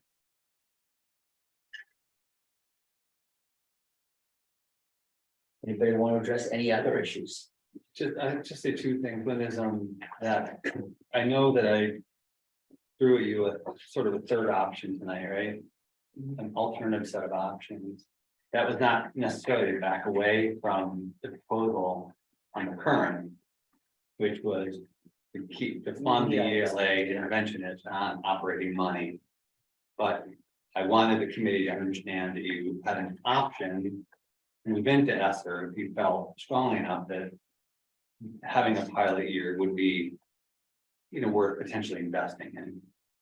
And I would suggest that if you decided to do pilot, I'd be happy to be part of scripting this out, that we would put together a very tight proposal about what the position is, what we expect in terms of data collection and reporting back to the committee, in 9 months, 12 months, in order to be, prepared to make a decision a year from now. I do think that, Warren, you're spot on when you say that ESSER money is being used for both ESSER interventions and solving gaps generally in districts. And so I think if you go in the backwards machine 4 years ago or 5 years ago, there's a lot of districts, and I would say that certainly Lenox could claim that, who would say, yeah, we need more school adjustment counselors, yeah, we need more interventionists, yeah, we need another administrator running the halls, right? These are all things that you could, double your budget, what would you do? And those are the kinds of things I think districts would have done, and ESSER enabled them to do some of that. I think a lot of districts are in a much more difficult position right now than we are in terms of the amount of positions that they have on ESSER. And you've all been incredibly, I think, careful and strategic about that. But I would be lying to you if I didn't say that people have used ESSER money to close some gaps that they had pre-COVID. So. And I would just say, I don't think that that's necessarily a bad thing. I mean, when we look at what the foundation budget and the kind of we don't have time to solve the existing system, but the system itself, there are inequities built into it from the jump. So here we are talking about how we are being good stewards of taxpayer money and trying to do the best we can for our students, and we have grant money available, we should use it. And then with some of our other hiring, we also talked about potentially looking then for additional grant money going forward to supplant ESSER money when it goes. I mean, that's a whole part of the job in and of itself, right? Where are we gonna get the money to fund what we need? And is it gonna be on the taxpayers? Is it gonna come from, where's it gonna come from? And I think that's a continuing conversation. And when ESSER is done, we have another conversation with the governor and think about these things that we are finding that schools are needing to tackle. Social emotional needs of students who are struggling to learn, diversified teaching strategies for kids with IEPs, 504s. I mean, that's all of what you try to do, and it seems like there's always more to do. So, I mean, I still am in favor of the idea of using the ESSER money in ways that can support curriculum and teaching in any way we can. And the kids, to your point, the kids aren't going to go back to 6th grade, but if they have someone to go to help them, we have at least a plan. We're talking about tutors, like there's no, we were talking about in our TLC committee a lot about, even if you want to say, well, what if we had a tutor? Well, we're going to do it within the context of the teachers, because that's really who we have ready to, and our paraprofessionals. I mean, maybe training with our paraprofessionals to help too, but. It's not to throw another wrinkle in, but just looking at the district allocations that came out of the governor's budget, it's just going to be a really interesting conversation, because there are some districts in Berkeley County that got some serious Chapter 70 bumps under Student Opportunity Act. But what's interesting is not one district in South County received anything more than $30 a kid. So that's Berkshire Hills, Southern Berkshire, Richmond, Lee, Lenox. And the rural schools, that whole thing, which is new and I don't totally understand it, Yeah. is also factored into that when you look at So the those rural numbers? schools is not factored in, and it's been coming in late, and so it's hard for districts to factor rural school money into the operating budget, because it doesn't come in until October or November, and so you can't build it on spec. And so Central Berkshire, for example, they got over $500,000, and so they were in the same position. But you'll see when the SOA allocations come through these, you're going to see another huge bump in Pittsfield, but probably what they're going to do with their money is start to try to transition a lot of the purchasing they did under ESSER into the SOA money. I just don't know that, you're all in a unique position here in Lenox, because you're probably not going to get any SOA money, and you're not getting any rural aid. And so you don't really see the benefit. The best we can hope for is that we see a little bit of bump in like vocational transportation, circuit breaker. I think outplacing, they're trying to control the 18% increase on special ed schools that we saw. Those are little ways, but they're not going to create massive dents in this budget. So, and for the town of Lenox. So anyways, I don't mean to bring you bad news. That's a reality of what we're seeing right now. And it was a little shocking actually to see that on a spreadsheet. All laid out like that. So looking at what we've just talked about so far, the textbook section for grades 2 and 3 science, you're going to be made whole by ESSER. You'll get we'll cut some from the operating budget, but you'll get the technical. The 0.2 SAC will stay in ESER.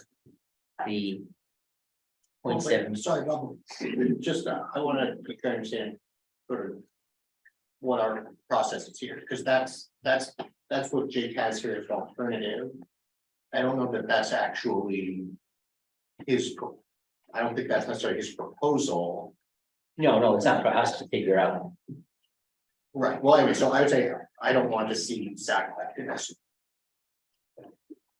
You don't want to see the 0.2. Right. Yeah, so we'd be bringing. We're bringing 14,725 back, we'd be bringing probably 65 into the literacy ELA interventionist. It's a bigger number than 46 anyway, whatever that number is, I don't know what you normally put it as a placeholder for the teacher. I think it's in the 73,000 range. Right, so, the field trips we've talked about, so then that other 0.1 SAC. You probably want to move over, so that's another 10.7. K-Power is fine, and you know, I have concerns with the technician of going to 0, because if we go the consulting route, it's gonna cost something. I mean, so essentially, we haven't necessarily, except for, you know, the money we're saving in field trips and textbooks is going offset by the literacy ELA interventionist. So essentially, we really haven't moved off the dime, if that's the direction we end up. Roughly speaking, I mean, I don't know what the numbers could be, but Go ahead. Oh, I wanted to ask this would be kind of a new topic, so. No, I was only gonna say, is my understanding of our process is discussion of alternatives now, we'll vote on the 20th.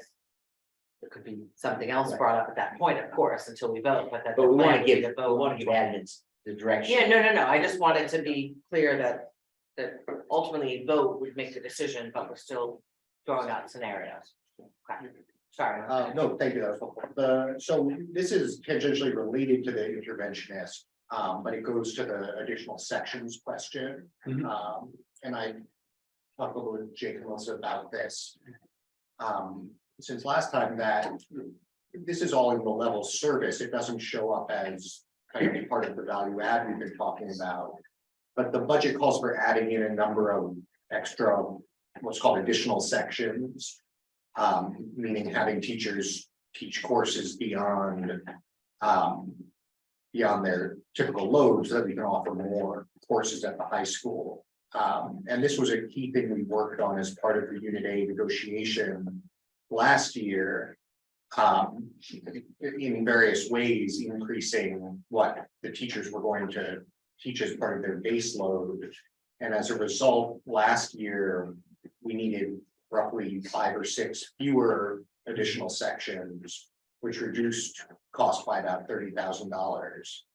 This year, if we assume we're keeping those reading courses, basically 5 or 6 new additional sections are going back in, and the cost would be all the way back up to what it was before we modified the Unit A contract.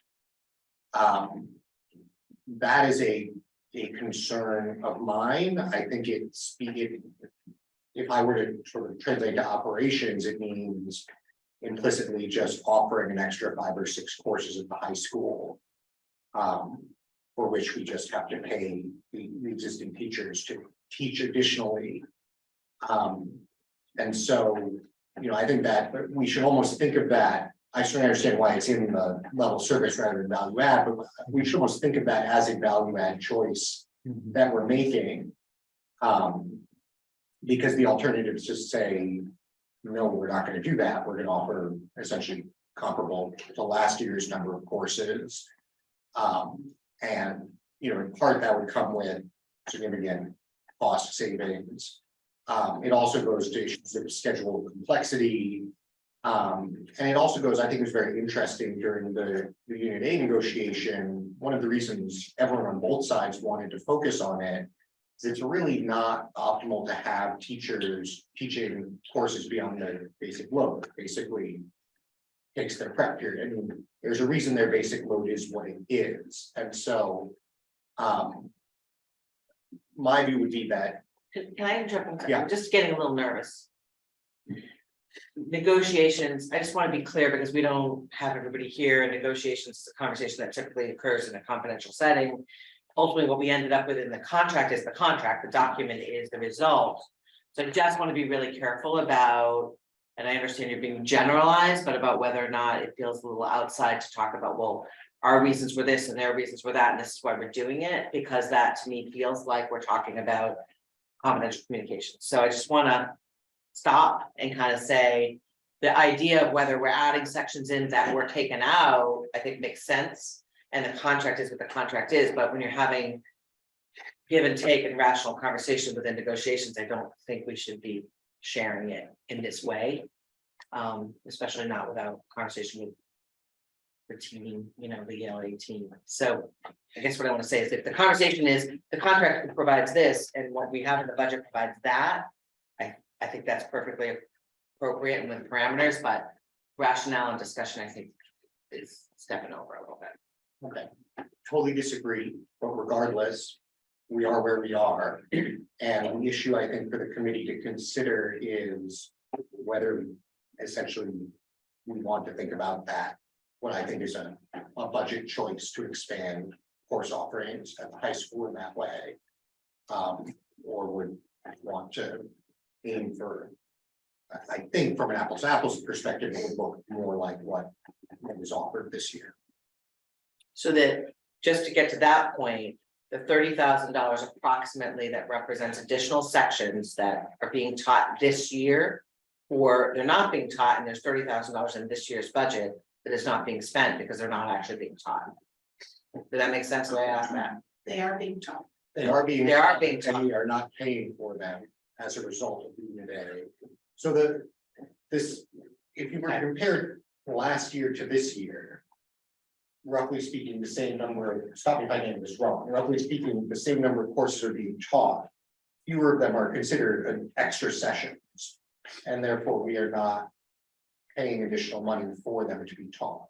They're being taught, but not taught as extra sections because it's within the contract of the teachers who are under. Okay, The reading though are being taught as extra sections. Yes.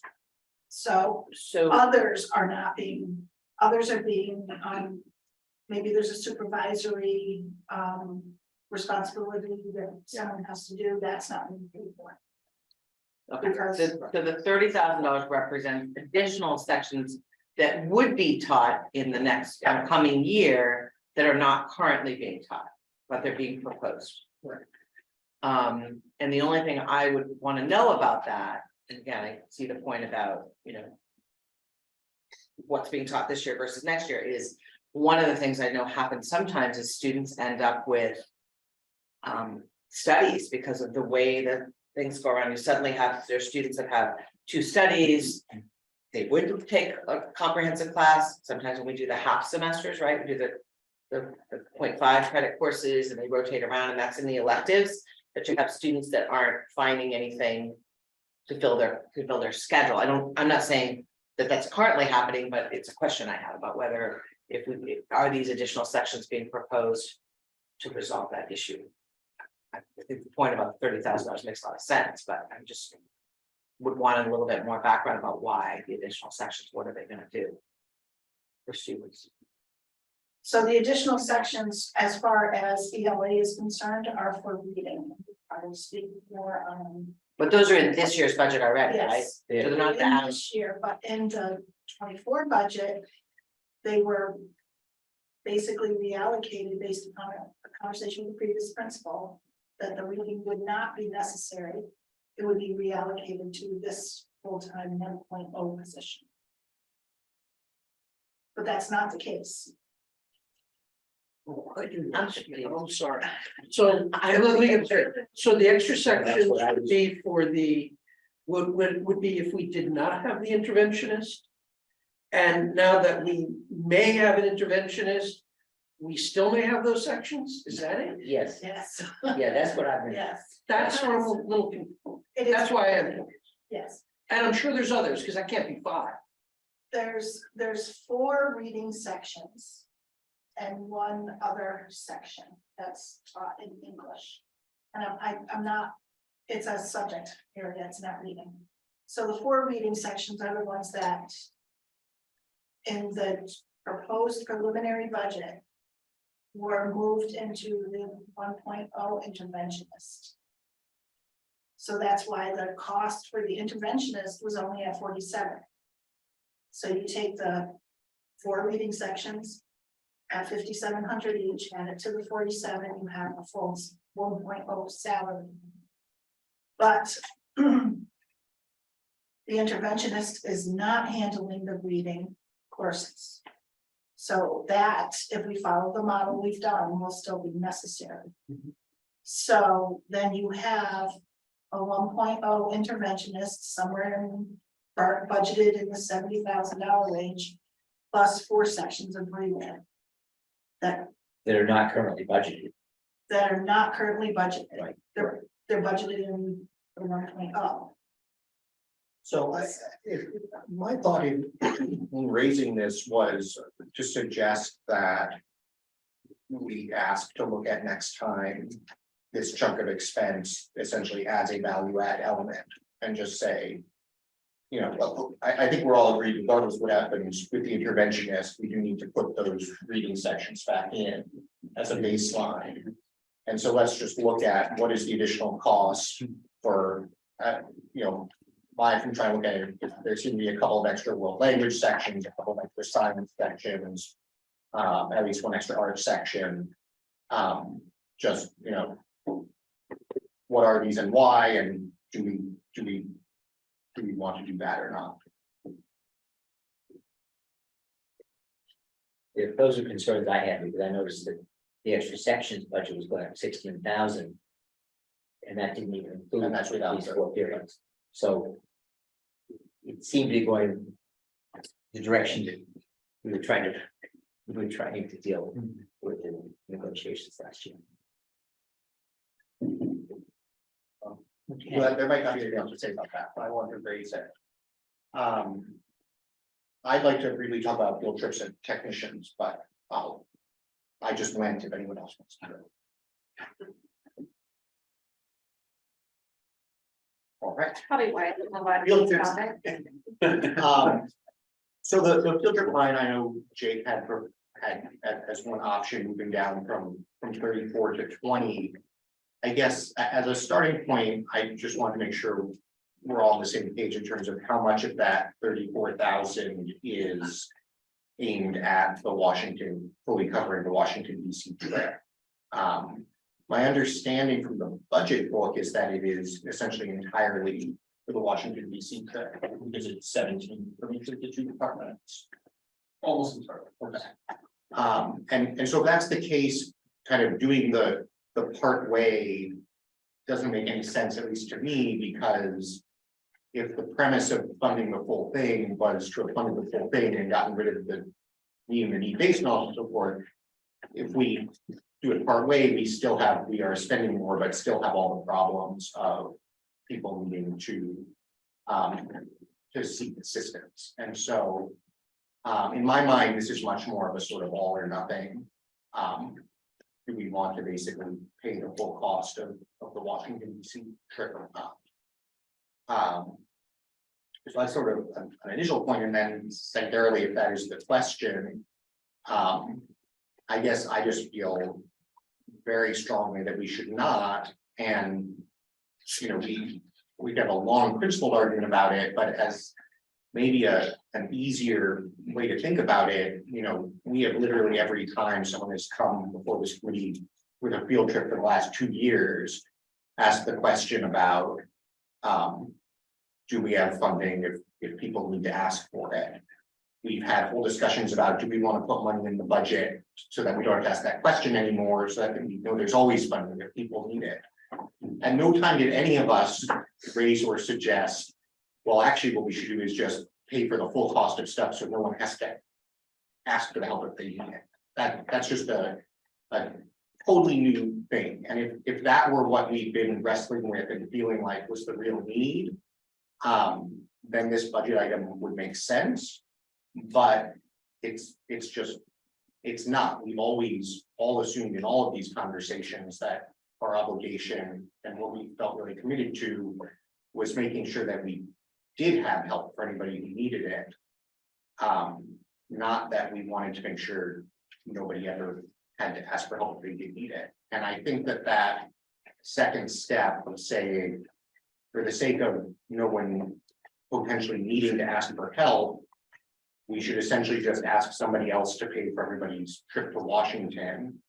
I just don't think we can defend from a cost benefit perspective. So I would actually be open to taking some of that money and saying, let's use it to fund a more well-defined pot of money for people who need help. If they do, that's something we've often talked about wanting to do.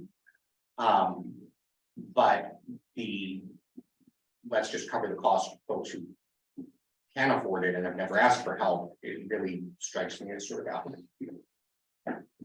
So I just want to correct that. I think I don't memorize every meeting and certainly we have minutes, but the concept of not asking every time we turn around and identifying, having students have to identify the need is something I've raised a number of times. Whether I've articulated exactly that way or not, I don't know.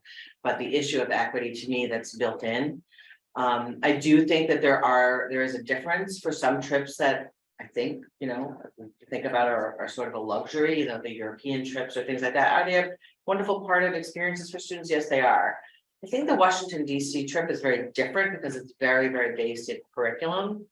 And it's not, it's a trip to our nation's capital. There's history, there's a lot of buildup in academics too, to ground the students in what they're learning in anticipation of the trip, as I heard it explained, and as I've talked to a couple of the other people in the humanities department about how it's working. When my students were in Lenox, they didn't do a trip like that. And a lot of students, as I heard it being developed, they were having a lot of community conversations with other schools in the county and approaching how they do that trip and why it's valuable for students, and also why they moved it. I think they had initially a 10th grade and then moved it to 11th grade as a way of really building up the students' academic work. So I do think the Washington DC trip is different. I do think that it's very grounded in academics. And I do think that by funding the trip to Washington DC as part of our academic program, that's very different than saying, should we have a pot of money to help with trips to Quebec or trips to France or Spain or other things like that. I feel like it's an integral part of our academics and that we should fund it. I do hear your point about saying, well, then why are we not doing it fully? I just think sometimes that's the, we'll fund it more so that it's less of a hardship on families and still fill in the blanks for students who can't even, families can't afford to fund any of it. Sometimes you just kind of split things in half to move in a direction that feels more equitable. It doesn't have to be, but I really do see the Washington DC trip as different. Some of the other field trips that we have that are more local, they're one day, they're into New York or back. There's much more of an ability to say we can ensure that every student can go. I think the Washington DC trip, the best way to do that is to support it as part of our budget.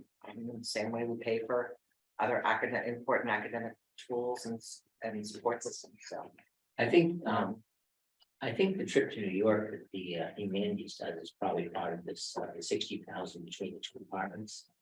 Guessing that that's definitely some portion of it.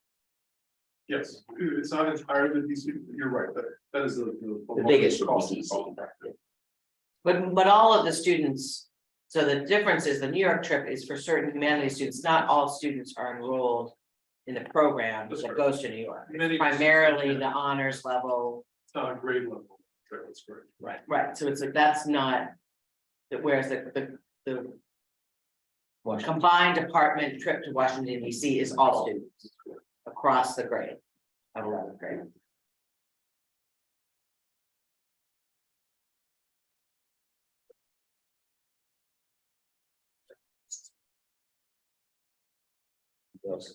Want to weigh in on? You had something else to on? Well, and then I think you raised the point about the technician. I think it's probably the right idea to not put it into this budget. For a few reasons. One, as I raised last time, you're just coming off of the power school implementation. And I understand that we have other things that we want that person to do. But the year after your giant enterprise software overhaul is a very strange time to be adding significantly to your technology department. And I also think just looking overall, the budget right now contemplates, I think, adding 4 full FTEs. In 1 year, which is a lot and not something I think certainly we've typically done in the past. And I think, we've identified a lot of very direct to the student needs that we're prioritizing.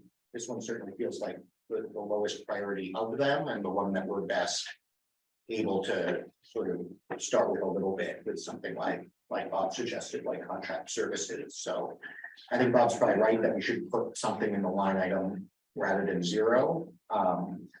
But I do think we should stabilize tech in the power school world and then see if more people is what we need. Can I add something real quick on the contract services? So I did reach out to probably about 3 or 4 local companies in the area. Not many people do it.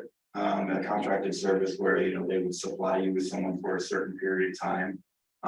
There was one vendor that could kind of work that out, so I did get some pricing on that. When I got the pricing, it was around $67,000 for 20 hours a week. So, and that's only $45 an hour, and I'm saying only just because that's the price that they're charging right now. So we could look at 10 hours a week, but then you're still at that $30,000 range. So just want to let everybody know that I did do some due diligence on that, take a look. So just to give you an idea of how the pricing, how much that will be. Yeah, I mean, I guess, and what I just based on what I've heard in terms of when we talk about like printer cartridges and so forth. I think if the goal is to sort of address the least technically complex piece of it, I guess I would envision more like, is there an 11th grader who wants to work for a couple hours after school, or someone from BCC, I was thinking the or same thing.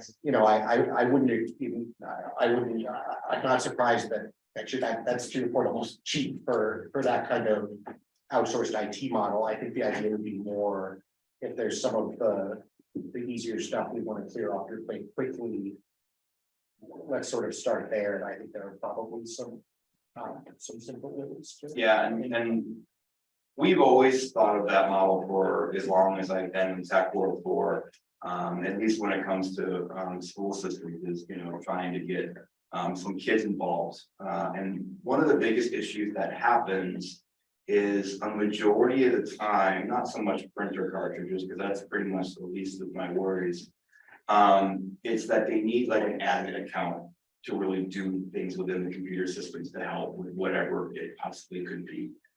And we just can't give that access to kids, unfortunately, because who knows where that password or where that account could be. So there are 100% some things that kids can do. But again, a lot of this stuff you need to have a higher level of access to do what you need to do. So but that's certainly. Is that something that, for example, thinking about a community college student or a student who is looking for a part-time job? I mean, I would love to do some internship. Meaning not our students in our school, but post-grad, like that you might be able to, is that something you think that there's people out there that might do it if we? I hope so. Yeah. You'd still have the admin. Nowadays. You'd still have that admin issue though. You're not gonna give the admin. Again, it would take some of the things off the plate. So Randy, so- just to, if I can say one thing, just to Randy's point, because I remember like having this issue when we were in Pittsfield, it's equivalent to, and we don't really have like help desk, Right. but we have like the help desk, right? Like it's like the hotline. And that thing just gets flooded with, all kinds of items, which then somebody's going in remotely and trying to help somebody out with. So it's, I guess it's hard to conceptualize sometimes when you just hear like it's these random technical things that somebody just moves into a classroom and quickly fixes. It's not often that. It's often somebody's got to log into your computer and then troubleshoot something to try to make that happen, and they're fielding all those kind of like hotline items, right? So if he's fielding hotline items, I guess the point is, he's not doing greater systems level work that we may still not be out of the woods with yet. I think we're still sort of in the middle of finalizing those. I know what you're saying, your point, Lauren, is like, you should come out of this meeting less of that afterwards, but I don't know that we're quite there with this big systems changeover, and I think that there's a lot of room, from my perspective, being here for this year. And so I would just caution just around that thought, around that's just from my perspective, looking at it in my past historical kind of rear view mirror where we were in Pittsfield with a bundle of technicians, obviously it's a much bigger system, but much more big the size of like what we have. So just sort of get perspective around what that looks like. It's kind of like this long list of items that somebody's got to be sitting there troubleshooting. And you can't do it easily if you're not in an admin password kind of world. Yeah, and I think helpful, yeah, thank you. what everyone has to know too is that, I'm also dealing with parent issues as well when it comes to their kids trying to log in from home or, different systems that they're trying to get into. So, on a daily basis, it's probably 20 or 30 kind of those smaller issues that come in, but that's like a 6-hour day right there trying to deal with all those issues. So, I'm trying to do the best that I can when it comes to these larger systems to move Linux forward. And I'm just feeling that it's a little difficult to do, both roles now that I've been doing it for a year now.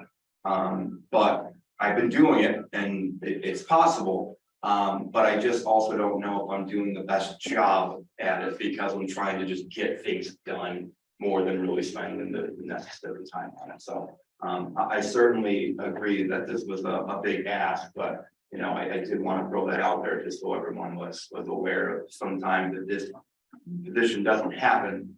I'm really not going to be able to, to focus on those larger projects. And I'll be a list about 12 pages long of all the projects that I'm currently working on that not only do I not have the time for it, but the world that we live in today, there's always something that stops you from completing the projects. Whether that be supply, whether that be help, or whatever that is. So, I really appreciate it. I just wanted you to be aware of that.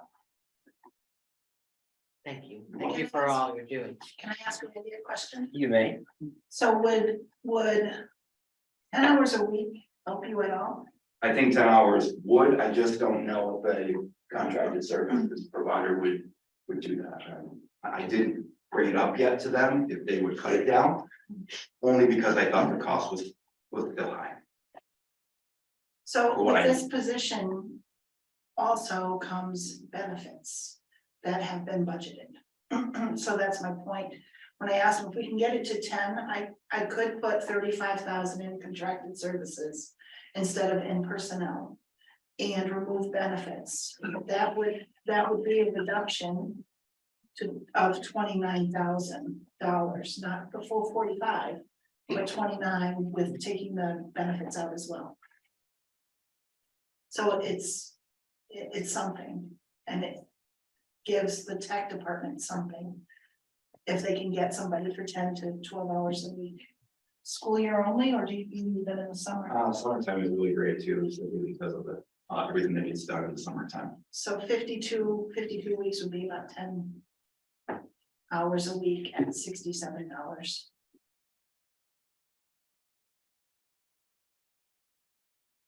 Okay, given the discussion we've had, and anybody else who wants to join in, please do. Have we given you enough direction to come back with some scenarios on? And taking the directions that we want. It depends on who I heard last. Well, that's right, I mean, right, but putting in the reading position, In operating. putting back in the periods that are now gonna have to be taught by, I mean, so the bottom line has not gone down. I suspect it's gone up by 20,000, 30,000, rather than going down by 150,000. On which one? You mean on the alternative proposal we gave you? Well, taking these items and the discussion Oh, we I had see. about Okay, gotcha. which ones should be not an ESSER and which ones, you know, we want to fully fund the Sure. budget and whatever. So. I would recommend that the interventionist go into ESER. I think so too. We are going to run out of time to spend this money. I need to see it. move it. I see it coming, and I really don't want that to happen. Yeah. And I know all the reasons not to, I do. Totally, then I think that's important. I see all the reasons not to, but we're talking about letting the cash just expire. No. It would be wild of us to do that. And I, under normal circumstances, if they had longer, I totally agree with Warren, but I just worry about not using that money. I mean, I think not being able to use all of the ESSER money is a very important concern, that it's unfortunate is being raised for the first time at 8:30 PM in the deliberation of year 2 of ESSER. Like that. This is not new information. We've had prior conversations about it. We should have more conversations about it. But I mean, among other things, it was not recommended in the initial version of the budget. It's coming up now as an alternative. So I guess it's true that it is a way to use that money, but there are other ways to use the money also that we've talked about various times. The finance subcommittee has certainly had discussions about it. And I really think it's important not to underweight the reasons not to do it. I mean, it's not a sort of a hypothetical or principled argument about what the best source of funding is. We will be making upfront a commitment that if we were actually willing to make, we would just make right now. And I said, I'm open to making that commitment, but to say, well, let's just not make the commitment now. Even though, I mean, let's just be honest with ourselves. We're not going to get data back a year from now that says, gosh, that interventionist just didn't help the kids and we don't need it. And let's just be honest, that's not going to be the discussion a year from now. And so if we are not comfortable making the commitment right now, we should not tie our hands like that. If we are comfortable making the commitment right now, we should make the commitment right now. But we should just, we have to recognize that hiring that person, and I think, as I've said, in a number of occasions, a number of different contexts, contracting tutors to do targeted intervention over the next year, I think would be a great project, exactly the sort of thing we should be thinking about. But we should not add headcount if we don't have the conviction that we're actually going to put in the budget and go tell the town we want to add it. Because that's what we'll be doing either way. We'll just be, we will. I guess I can't even really say except we won't be being honest about it. And I don't mean that as an accusation against individuals even, but that is fundamentally the problem, is that we will not be making decisions that are consistent with the actual commitments that we're making. And just as it did last year, when we put a bunch of stuff into ESSER and it came back to bite us, it will come back to bite us. No, I agree with the premise, Warren. Where I'm a little caught is that I'm not sure we could define the position. I don't think, you know, say put conviction behind it. I haven't heard a clear explanation of how this position is going to work or how they're going to serve the students. And that's where I think that piloting it makes sense. At least then when we put a position out, we want to stand behind it, we know what we're asking for. We're gonna have to approve this position either way. And right now, I'd be uncomfortable approving a position that has not been satisfactorily explained to me. Granted, it was a brief conversation, but Well, I think we have 3 weeks, and I agree that is, if I had a or my biggest concern with the position, it feels like the rationale for it has shifted several times. And the scope of it has shifted several times in the discussion. So we So I get the think- ESSER money, we run a pilot. We get our new administration. Yeah. On board at the same time.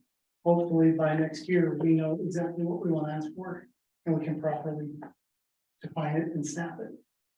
But we can next year choose to change the scope of it anyway if we want. The question is whether we want to acknowledge we are building into the structure of our budget an additional 75K plus benefits because we want to have intervention at the middle school level.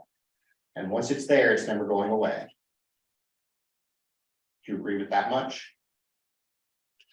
No, not No. necessarily. No. You go in, No, if I we don't. if we don't have a If good conversation, some- like what it's doing, we don't have the fun. And I also think that sometimes there is the issue that I do feel that we've identified that within our system, because we've had leadership turnover, that there are supports and initiatives and curriculum alignments that may or may not be happening, not that there isn't a lot of great stuff happening, because it hasn't been led from beginning to middle and end. These things, we heard Dr. Collins talk about, culture stuff takes 3 years. Well, academic training, professional development support, it's come up in a number of different ways, needing to align that and figure out exactly what we need takes some time to implement. And when you are looking at how, we all know that schools teach reading, when you're looking at how you do it and how you actually support learning for students of all learning styles and learning types and educational needs, sometimes the teachers are doing a great job, but they need additional support around that. And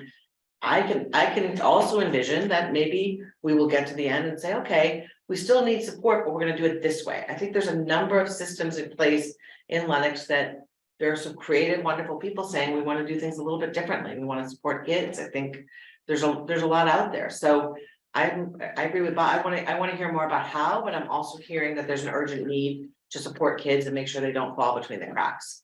I don't want to put that down until next year to fight for, the position. I want to use it for what it's meant for, is to make sure students are getting the learning supports that they need. We have funding that is targeted for that. And if next year we're having the conversation to say, we spent the money on helping with the need, this is what we did, and now this is what we need to do next year. I think there is a lot of information to learn. And I also do think that we've had conversations about ESSER on and off from the time I can remember since ESSER came into, I don't think it's a question of we're only just talking about it now. We're looking at different scenarios. To me, that's what I thought deliberation would be. Okay, these are the things we think we need. How can we be creative? How can we pay for things? Should we pay for some things? I think that's what we're doing. That's what we're here for. And I certainly don't feel like it's a 11th hour, but I think Melissa bringing up the point that the funding may or not be here is really important to just target that and know that this is what we're doing. There's nothing about this that's an exact science. And I feel that sometimes when we go into other settings outside of school professionals, which many of us are not, even though we do this job that we're elected to do, we don't get paid for. Our academic professionals are out there trying different things. It isn't a 1 + 1 = 2. It might be that in math class, but you try new things to see what works with kids and schools and how are we improving learning. I think that's the constant feedback loop, right? With data and information. And so I don't know, I still feel that we have a real opportunity to try to learn some things. But I actually feel like it would give us more flexibility using ESSER funds to grant this position for a year. I think it would make it easier to change it in the future. And I don't agree that this is here to stay. I think we might take the data we look at from a year of having the position and say, let's tweak this and we're gonna, look at this whole process over again. I would actually be surprised if it became a permanent thing, but maybe that's not what everyone's thinking, I guess. I don't see it that way. I don't want to belabor the point. I have one question. Can anyone name a position in the Lenox Public Schools in the last 5 years that we evaluated, and as things are changing in schools, we realized we don't need anymore? Well, considering I've been on the board for 2 years, I don't think I'm really. That's too far. Yeah, I can probably say that, I don't, Yeah. I have to really think about it a little bit, but probably. That's So, I just want to add something. I kind of am still kind of stumbling around that there are two issues here. Number one, I feel that this request is coming from the instructors who feel that there's a need.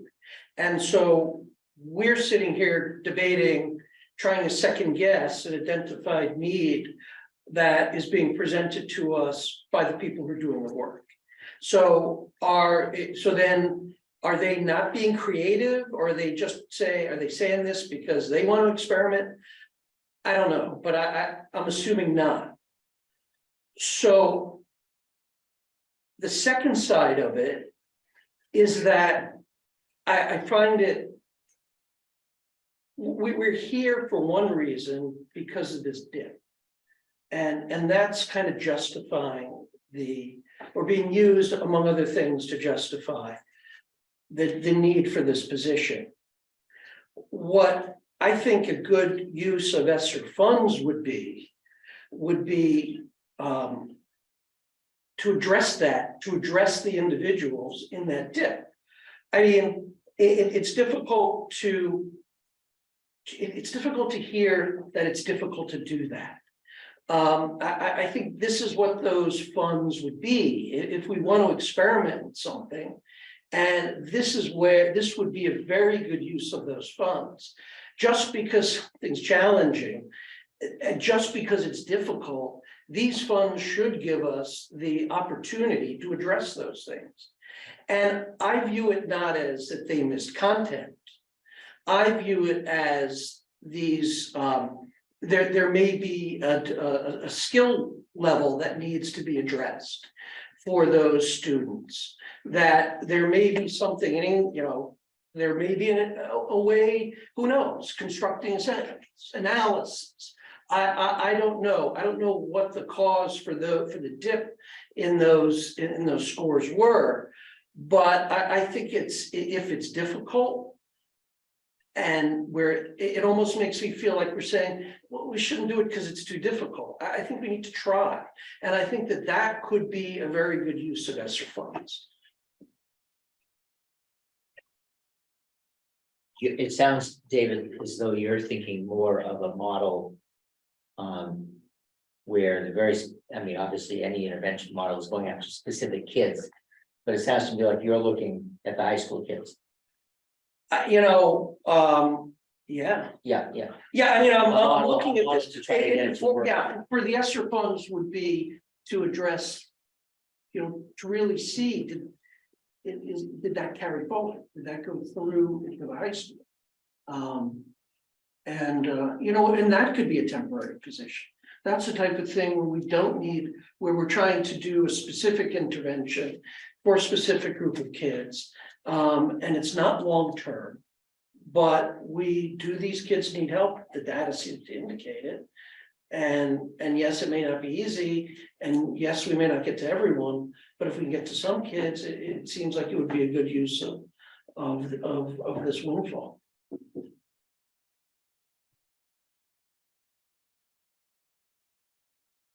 So I think what we need to have is for you, Jake, and Melissa to come back with a couple scenarios. I agree with a lot of what's said here. I think targeting the kids who the need was 57% of the kids being at or above benchmarks is great, but even that number is fantastic. We have grades where it's 70%. There may very well be a need at middle school. The need that's been most expressed has been with the kids who are currently in 8th grade, who were 7th graders last year. I also agree with Orrin that the money really, we should be funding a commitment, but I also see the practicality of where the money comes from, because I think that, but I also know, having been burned and having to stand up in front of a town meeting and say we were burned from putting money in ESSER, 150,000 or whatever it was last year that we had to pull out, knowing that it was going to come out. there are practicalities to using it. On the one hand, I think what David had to say about if we were gonna use this as an experiment or to target the kids who most need it, then ESSER funds, because it might very well be 1 year. If we're looking at this as a middle school interventionist, then I think it's a good commitment. And I don't know what the right way to go is, because I think that if it were gonna be a middle school interventions, we'd be talking about it forever. If it's gonna be targeted to the kids who were most needy, who were most identified most recently, then that could be a shorter term kind of thing. So Bob, you said that this is the 8th grade this year, that those numbers, Well, it was last year's 7th grade is where the numbers. so it's this year's 8th grade. It's this year's 8th grade. So next year's 9th grade would not benefit from a middle school interventions.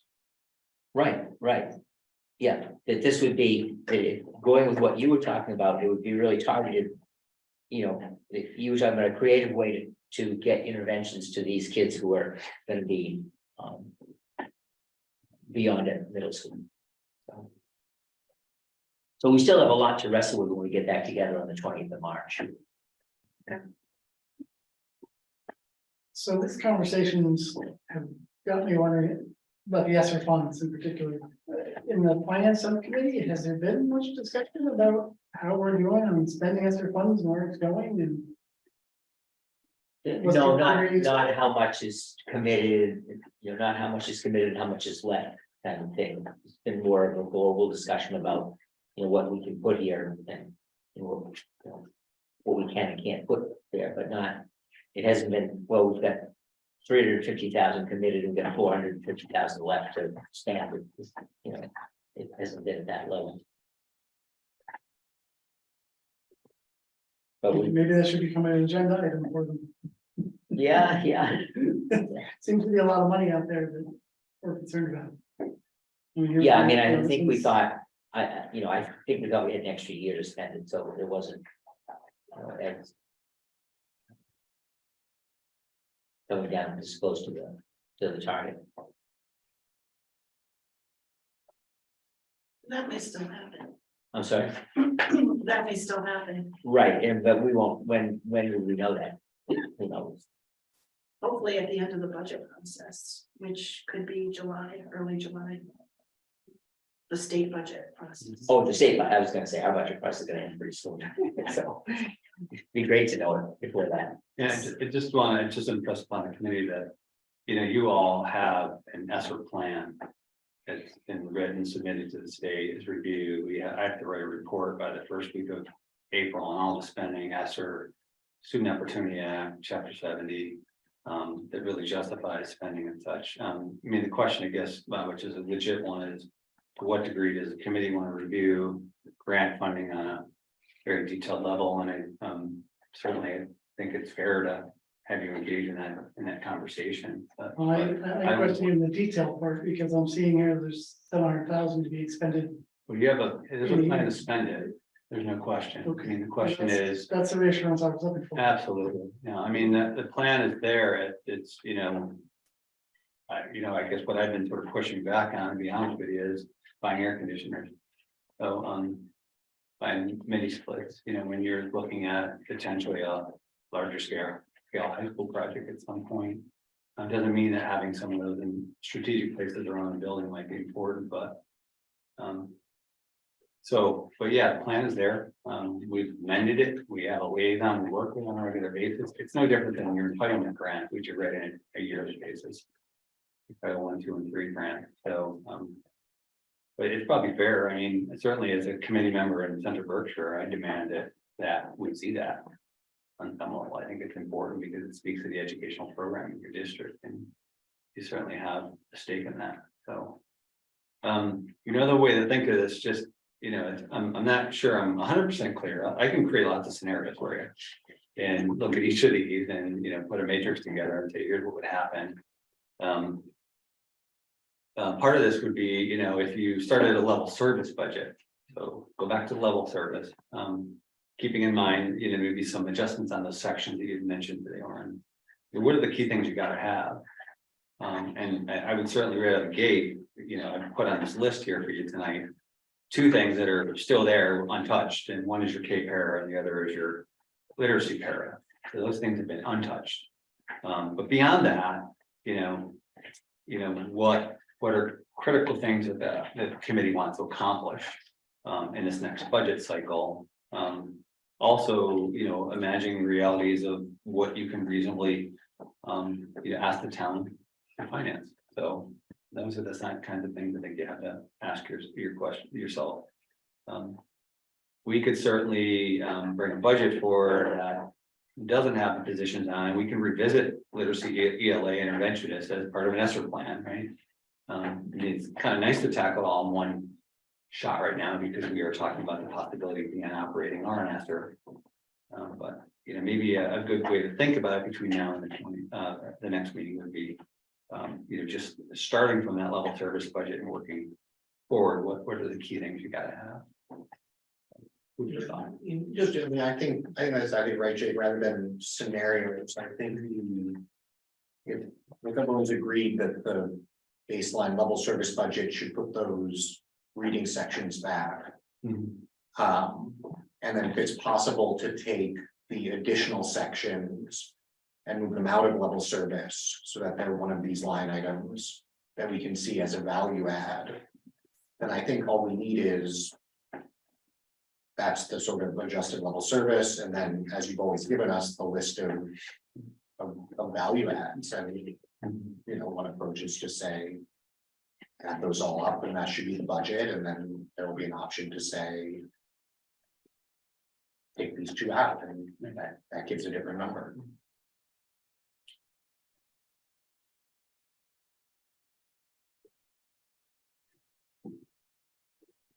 Yeah, I mean, that's essentially what I was getting at. So. Okay, cool. You got 3 weeks. I don't think it's gonna take us that long, sort of rebuild the. No. Yeah, it's just, yeah. And but it's a good, solid conversation tonight, right? I mean, everyone has a perspective on how to approach this, and it's not easy. It's I appreciate actually this committee is leaning in some ways because I felt like as a committee member in some of the Berkshire times, there hasn't been a lot of money being spent in that, and I think it's important to understand. No one wants to leave money on the table, yet you have this additional burden of carrying it forward and then having to, transition at some point. But that is a delicate balance. I think you're all, grappling with right now. Yeah, and I do think the other thing would be helpful to have, since you'll have so much extra time for 3 weeks. Is to Bob's point, as well as we can really define what exactly the ELA interventionist as a full-time position is. And then I think likewise the technician position, I really appreciate the sort of that clarity. I think in my mind, at least it had been more of a sort of jack of all, changing printer cartridges has sort of been the example that had been thrown out. And so getting a sense of, how much of it really is going around the building, help the teacher who's, computer won't reboot, unjam the printer versus how much, how much is helping students and parents, and then how much is more sort of admin level, maintenance type tasks. I think would be really helpful also. Maybe that's what I'll do next year. That's drawing down service calls to the help desk. I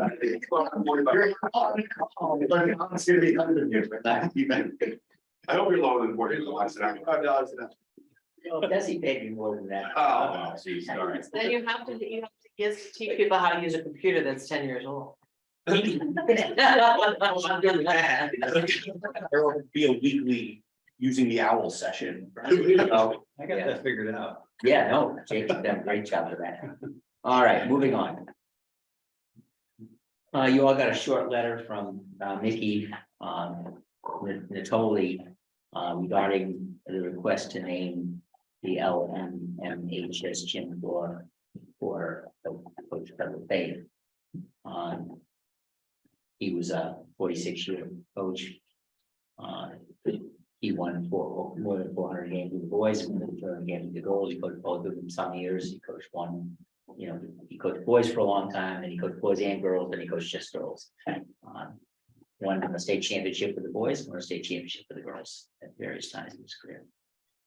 Now, I had never experienced until Saturday when I went down to Holyoke, what naming the floor meant, because the gym was named for somebody else, and the floor had coach, whatever his name was, on both sides, painted on the big sideline stripe. And I imagine, and as somebody mentioned to me, that sometimes you see it in the corner, each corner or two of the corners or something of the gym floor. So I imagine that's what naming the floor means in terms of what they're looking for, but I don't know. Obviously, they would work with us or with the people at the high school to figure out what, how best to do it. They also felt that people I was talking to felt that the gymnasium itself is named for another gentleman whose name is escaping right now. And you have to search to find where that is actually, and they thought that should probably be more prominent. It's as you go in, it's under, I think, the defibrillator or something, or over the defibrillator, or something that's in the hallway. I'd have to look. Joe Carroll is I guess when the school was built, he was the principal, and then I think he dropped dead. Like around the time that he may have been a coach, I don't really know the story, but they named it for him back in the 70s, 75 or 6 or something. Or maybe the 60s. So the proposal isn't to remove that name. No, Add the floor name. The gym is Coach named, Lefebvre, the gym and is then- named for him. It's just be named the floor. And as I said, I've never seen it until I was at Holyoke, and that both things were done. And evidently, in Wacona, the floor is named for Coach Lad. It's not anymore. Not anymore. No. So when we built the new school, the old gym, actually the gym was named after, but they didn't carry it over. And I would imagine at some point there'll be a renewed campaign to name spaces in the new building, but they haven't done that yet. Yeah.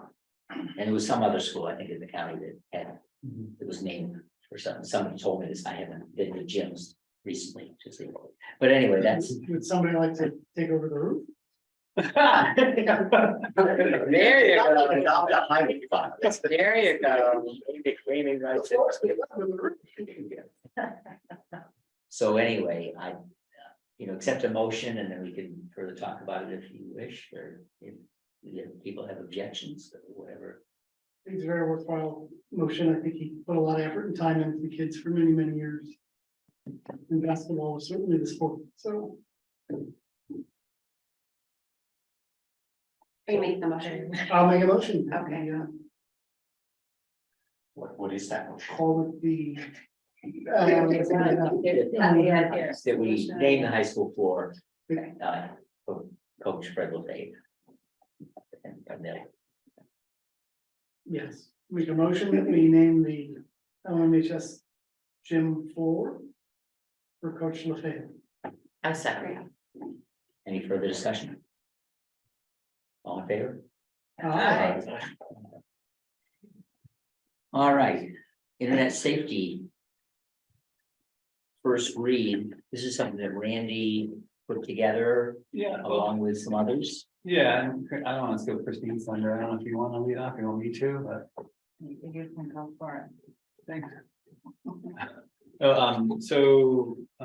As part of our E-rate work, we need to have a policy that basically in effect lay terms, which is an internet safety policy.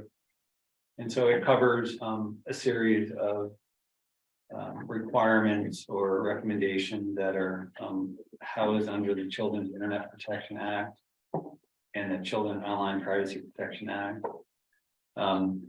And so Randy was kind enough to get some boilerplate language related to an internet safety policy. We then worked with Liz LaFont at MASC. We did some matching to the MASC policy. a little bit of mashup. There was obviously a lot of overlap between the two. And what has resulted is what you have in front of you, Tony. And that is just fairly simple policy. It just talks about expectations, protection of minors, access.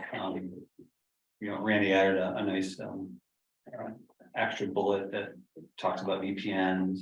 We had an issue related to that, and so we're working around network filters, but it basically governs, generally governs, ensuring that our kids are protected and that community use is somewhat regulated, and so that folks are using access to internet appropriately. We've referenced a lot of legal references in here. I will say that we had some procedural things that were in here originally that we stripped out in definition, because most of the stuff can be referenced in the law or in these links and references that are provided in the back.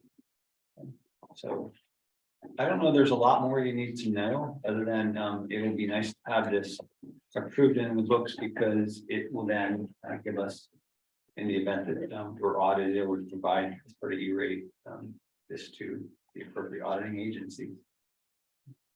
And this is the Expand on first- that, but if this is a policy that doesn't currently exist in our policy. So we are filling a gap. So I do have a question. Toward the end, individuals shall reimburse the district for repair or replacement of district property lost, stolen, damaged, or vandalized while under their care. Well, I don't necessarily have a problem with that. I wonder if we want shall or may be required, because at this point, are we actually, there's things that happen, right? Are we gonna be getting into, like, we're gonna have a hearing about whether that was intentional, or whether that was an accident, or what, could we say something that is just, I feel like when we say an individual shall, and then we don't really get into the details about the who, what, how, and when, we're kind of, or we could say the district will create a new policy about consequences for damage or repair. I mean, because we have damage just in an ordinary wear and tear sometimes. We have damage because somebody decided to, like, stomp on something. I mean, there's a range, right? There's a range of damage. And so what are we actually requiring individuals to do? And who are the individuals, and how are we going to implement that? That leaves me to just sort of more questions than answers. So would make me say either refer to another policy that we'll work on, or we could say may, in which case it's vague, and then we can figure that out. I mean, building vagary is often sometimes not the best way to do it, but I'm just worried that it says individual shall, and then we have no specifics about the details of how we do that. So.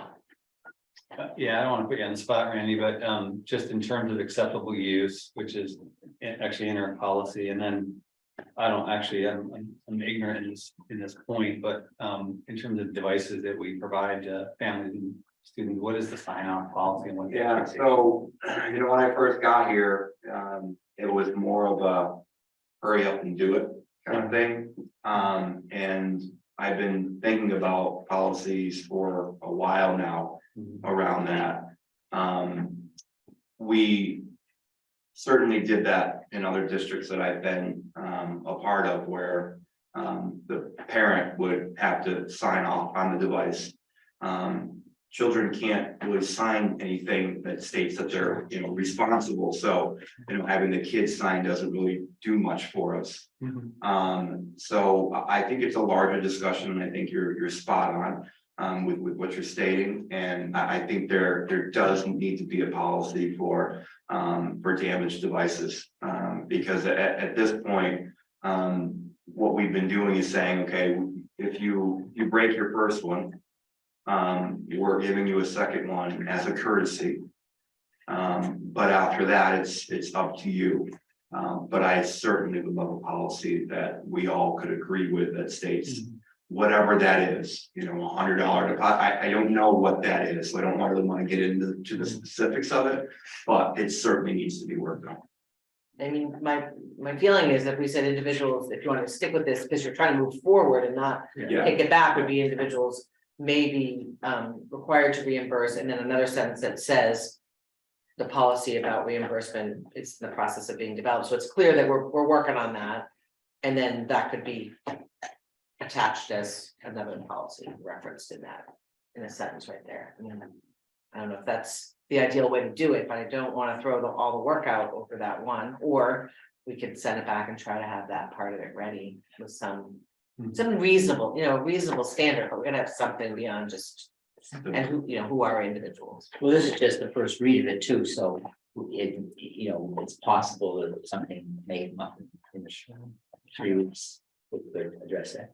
Well, most of the document just sort of authorizes the superintendent and director of technology to develop and implement appropriate procedures and so forth. So I think we could put that in there. Ron, I totally agree, you say individuals may be required to reimburse, Yeah, but then we should say subject to regulations, guidelines and procedures established by the superintendent and director of technology. Yeah, that would work. It doesn't have to come back to All right, us. we'll make that change. Yeah, that works. Okay, so that's the first reading of that one. I just got a question. You use the term empowered digital use a lot, and it's capitalized, then it's a thing. What, is it a thing? It's a thing that I always use. I don't know, if in any of the documentation, if it was, other documents that we read, if that was, So the spelled out too. the empowered digital use form. Is that just an authorization form or is it something? Form that I would certainly like to develop, Okay, so it's not canned. no. I got you. So it's akin to the acceptable use, I think, rather than acceptable use, it's being referred to now as empowered digital use. And it is pretty consistent throughout, we saw that in the MASC language. It was actually a little new, it was actually new to me too. So, It's unacceptable, but it's empowered. so it would be part of the procedural. Acceptable and empowering. No, because I was asking, I know we're also working on sort of handbook updates too. Yeah. And so, this would all be embedded in the handbook and laid out, and so there is a consent process which should occur at the beginning of the year with your handbook, which would capture all this stuff. And you probably know that Tim Lee is hanging around to help with a couple of projects in support of the high school and middle high school, and Jeremiah, and the handbook revision is one of those things. And then the community use section of this policy. Yeah. Unrecommended. Shall determine when and which computer equipment, software, and information access will be available to the community, meaning the community at large. Like people off the street. Yeah, so, well, I think, you want to speak to it, or? Yeah, I'm speaking more about the network itself, and joining the wireless network. I don't think that we've ever, as far as allowed the community to come in and utilize our machines. But like when you're talking about if I was there as a guest for a committee meeting or something and I wanted to log in, then I have to accept the guest use, is what you're talking about. Correct. Or if I'm there as a parent waiting in the lobby for my kid and I want to be able to see everything, then I have. Right, and that would be also, when you're joining that guest network, you would also have that information there, and then you're accepting it as well. That's right. And that's also something that I'm working on with our new wireless, to establish a new guest network to have that too. So the network that I'm on right now, LPS Guest, might in the future have something where I have to agree to. That's correct. Yep. And then I think I'm getting. That's how it out should be. Keep in mind, everyone's gonna get a lot better phone reception in LMMHS when that network comes up. It's really interesting with the phone thing, because we've had a couple of health issues with people that have the heart rate monitors, and the heart rate monitors connect to your via Bluetooth to your cell phone, or to a cell phone that the hospital provides. But if you don't have cell phone coverage, that doesn't go through. And I'm like, well, okay, well, just join the wireless network. They don't allow you to join the wireless network. They're specifically set up so you can only get on for cell phones. And the only way to boost cell phone coverage within a building is to put boosters within the building and antennas outside the building, but then with cell phone reception inside. The wireless does not help at all with cell phone reception. Yeah. So, because it was a concern line, Jake had the issue at one point, didn't have the issue here, but within the building he did, and then we have a student at Morris. That has this device, and then we actually have a staff member in a high school that's dealing with the same thing. And I don't think that they make a device where you can join the wireless, because they don't want you to do that. They just want you to be able to just use that device and not do anything with it. Don't mess around with it. Don't, so it's, to me, that's a concern, and maybe that is something that we look for in the future, is some kind of, boosters for internal coverage. And then just to close the loop on your question around hardware use.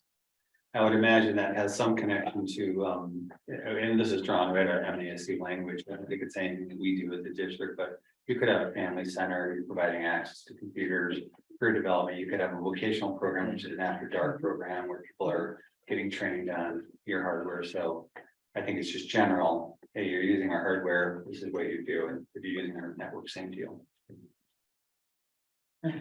Any other questions on that? I just had a quick question on the first bullet point on the first page. And I don't know if it's appropriate spot for it, but we're talking about controlling access to minors. We're also gonna have adult students in there, and I guess the general question is, do we need to take that into consideration, given the overall structure of the building and being surrounded by minors? So can I just ask, so if you changed it to students, that also wouldn't cover the fact that other people in the building shouldn't be accessing inappropriate content, is what you're. I don't know the answer, I'm just pointing out. Some students are not actually minors. I don't even know if it's a valid point, because it may not necessarily relate to that Privacy Protection Act. I just threw it out there, I don't know if it's worth consideration or not, but I just want to point out that. Yeah, I mean, it's certainly not a bad idea to put it in. I mean, I think that the child protector actually is specific to minors. In fact, it has definitions in there, and we removed the definitions, so we felt the reference to the act would actually just provide that.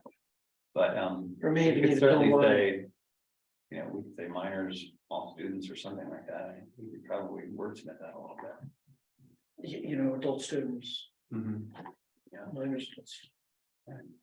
Another place we use all students and faculty, so you have students, but the minors is the act, so. Is the act.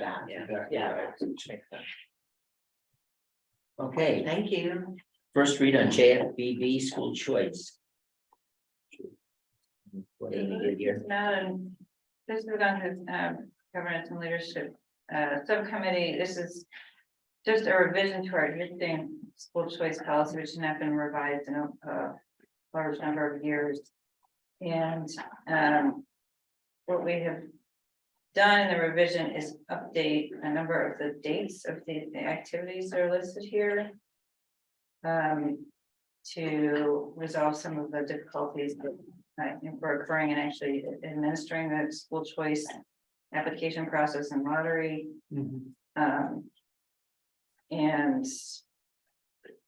we also removed some language that stated that there could be behavioral issues that might come up with choice students that could result in them not retaining their enrollment. And subsequent years, that language has been removed, doesn't appear in the revision. Is there anything else? Is that our choice because we like it better that way, or? No, you it can't. Wasn't. I mean, Number 4.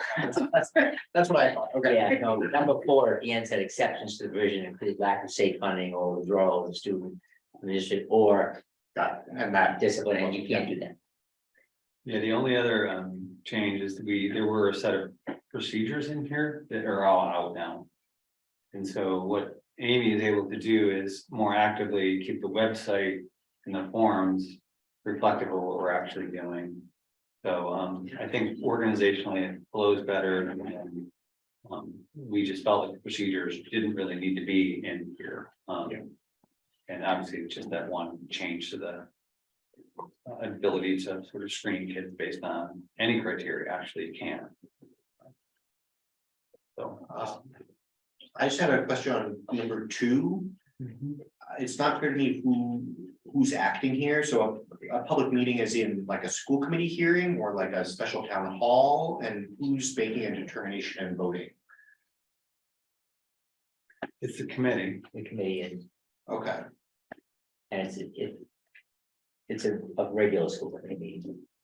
It's not a separate meeting. We have So we should probably say this here. yeah, so I think it should say the school committee will hold a public meeting to review. And except, yeah, the will be held needs no one doing it, so it should be the school committee will hold a public meeting to review the decision, make a determination and vote. Does that mean we no longer have to do a vote every year? Like we've done our vote every year, but we don't actually have to, we just chosen to, we only have to vote if we're changing what we're doing? Is that what that, Yes. basically saying late Yes. provision? That makes sense. If So- consideration being given to participate, yeah, which one would do? From- That's true. the only thing we have to start.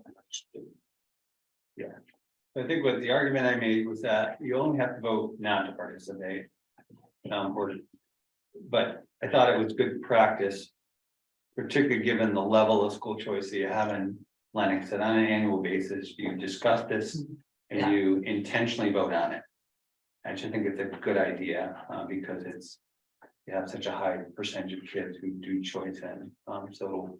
Just, I think, to some degree, it forces the conversation.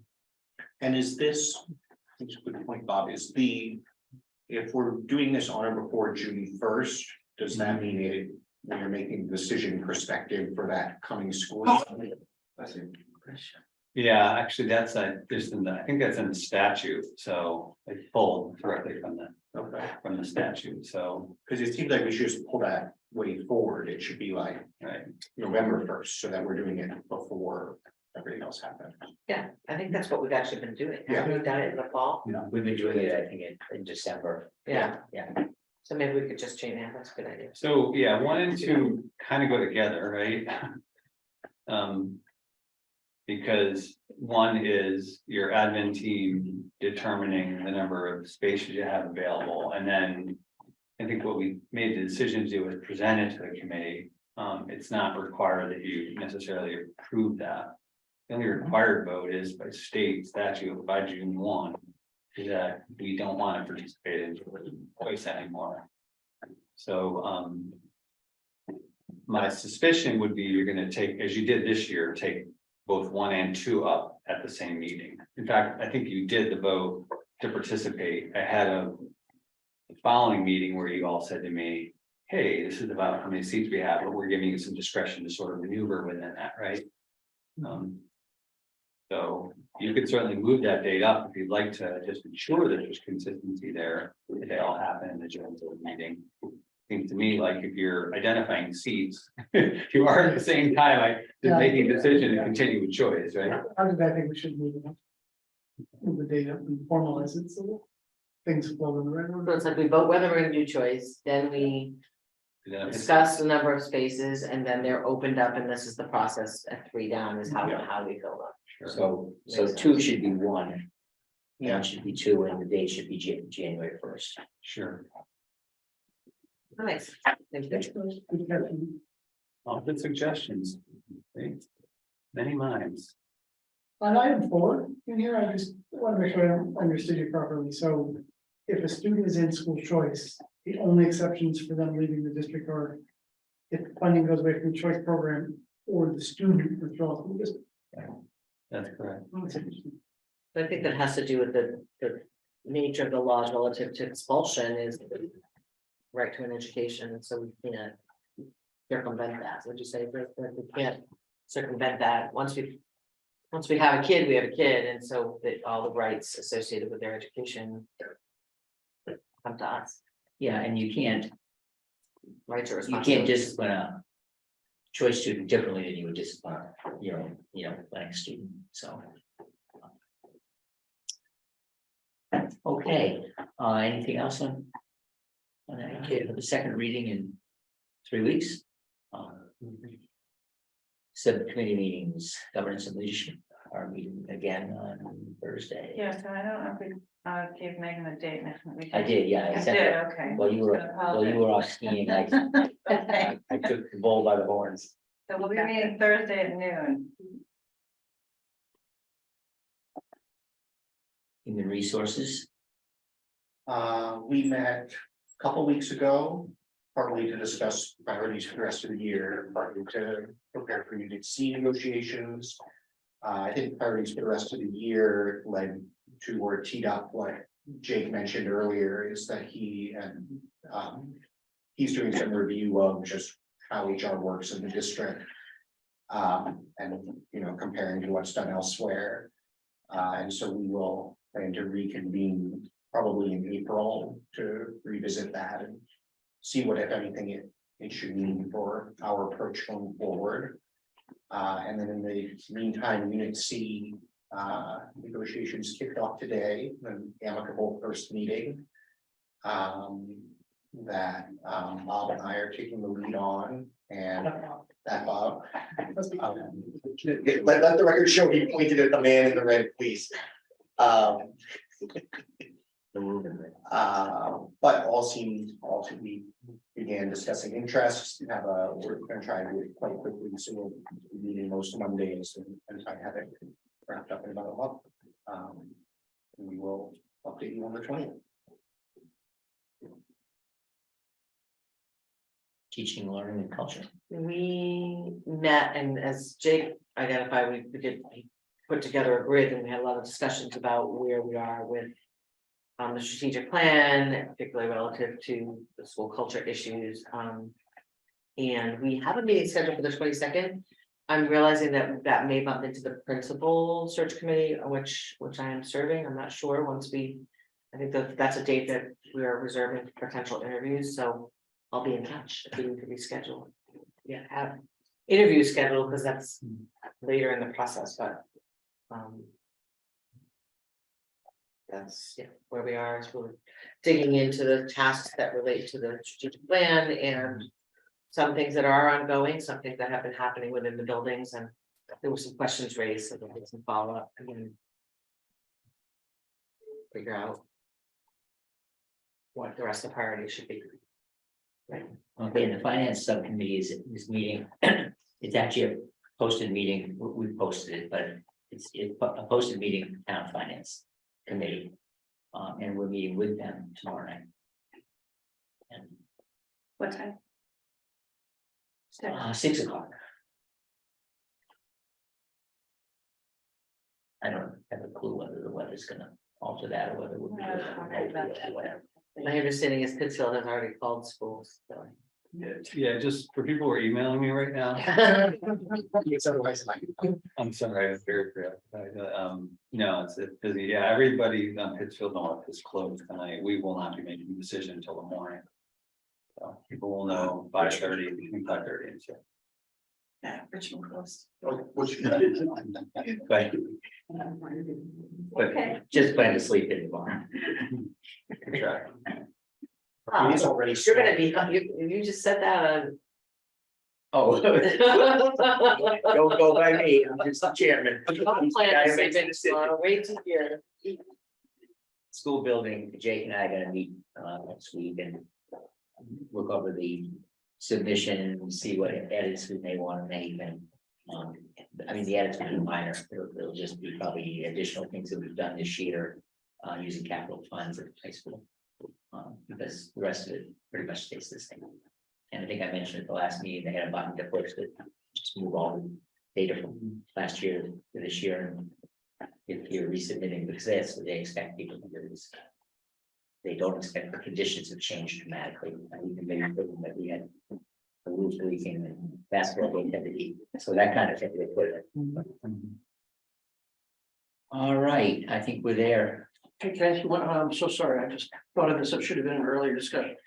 The policies that we're gonna be reviewing at the next meeting, given what they are, do we really need to do 2 reads, or is the intent? No, Do it all at MASC, once? Yeah. we don't. we should do 1 read. Yeah, and we talked with Liz about this actually, and so because we're using the MASC standard. And have contracted with them and paid them money explicitly for the service, and they have people assigned who are. In a very detailed way, going word by word. Yeah. Policies, we aren't expecting that the full committee will need to pay that level of attention to the policy, and we suggest that you do not. And the number of pages that are going to be coming at you will further convince you of that. Yeah, no, and I just happened to read our policy adoption. It doesn't say anything about 2 reads. Yeah, no, we are going through them page by page with Liz LaFond and governance and leadership, and then we'll bring them to you, but in fact, Liz even suggests that we not use the word approve, but accept, for acceptance. By the full commission, if that gives you a better level of confidence around what you're actually asking you to do. And that's why we think we can do so much. I mean, assuming that we've got. And also to, to Bob said this earlier, but the changes are minor. We'll be able to have a date showing that these have all been updated and move forward. Yeah. Thank you. All right, it's almost I everything. move to adjourn. Second. Non-debatable, all in favor? Aye. Thank you, everybody. Thank you.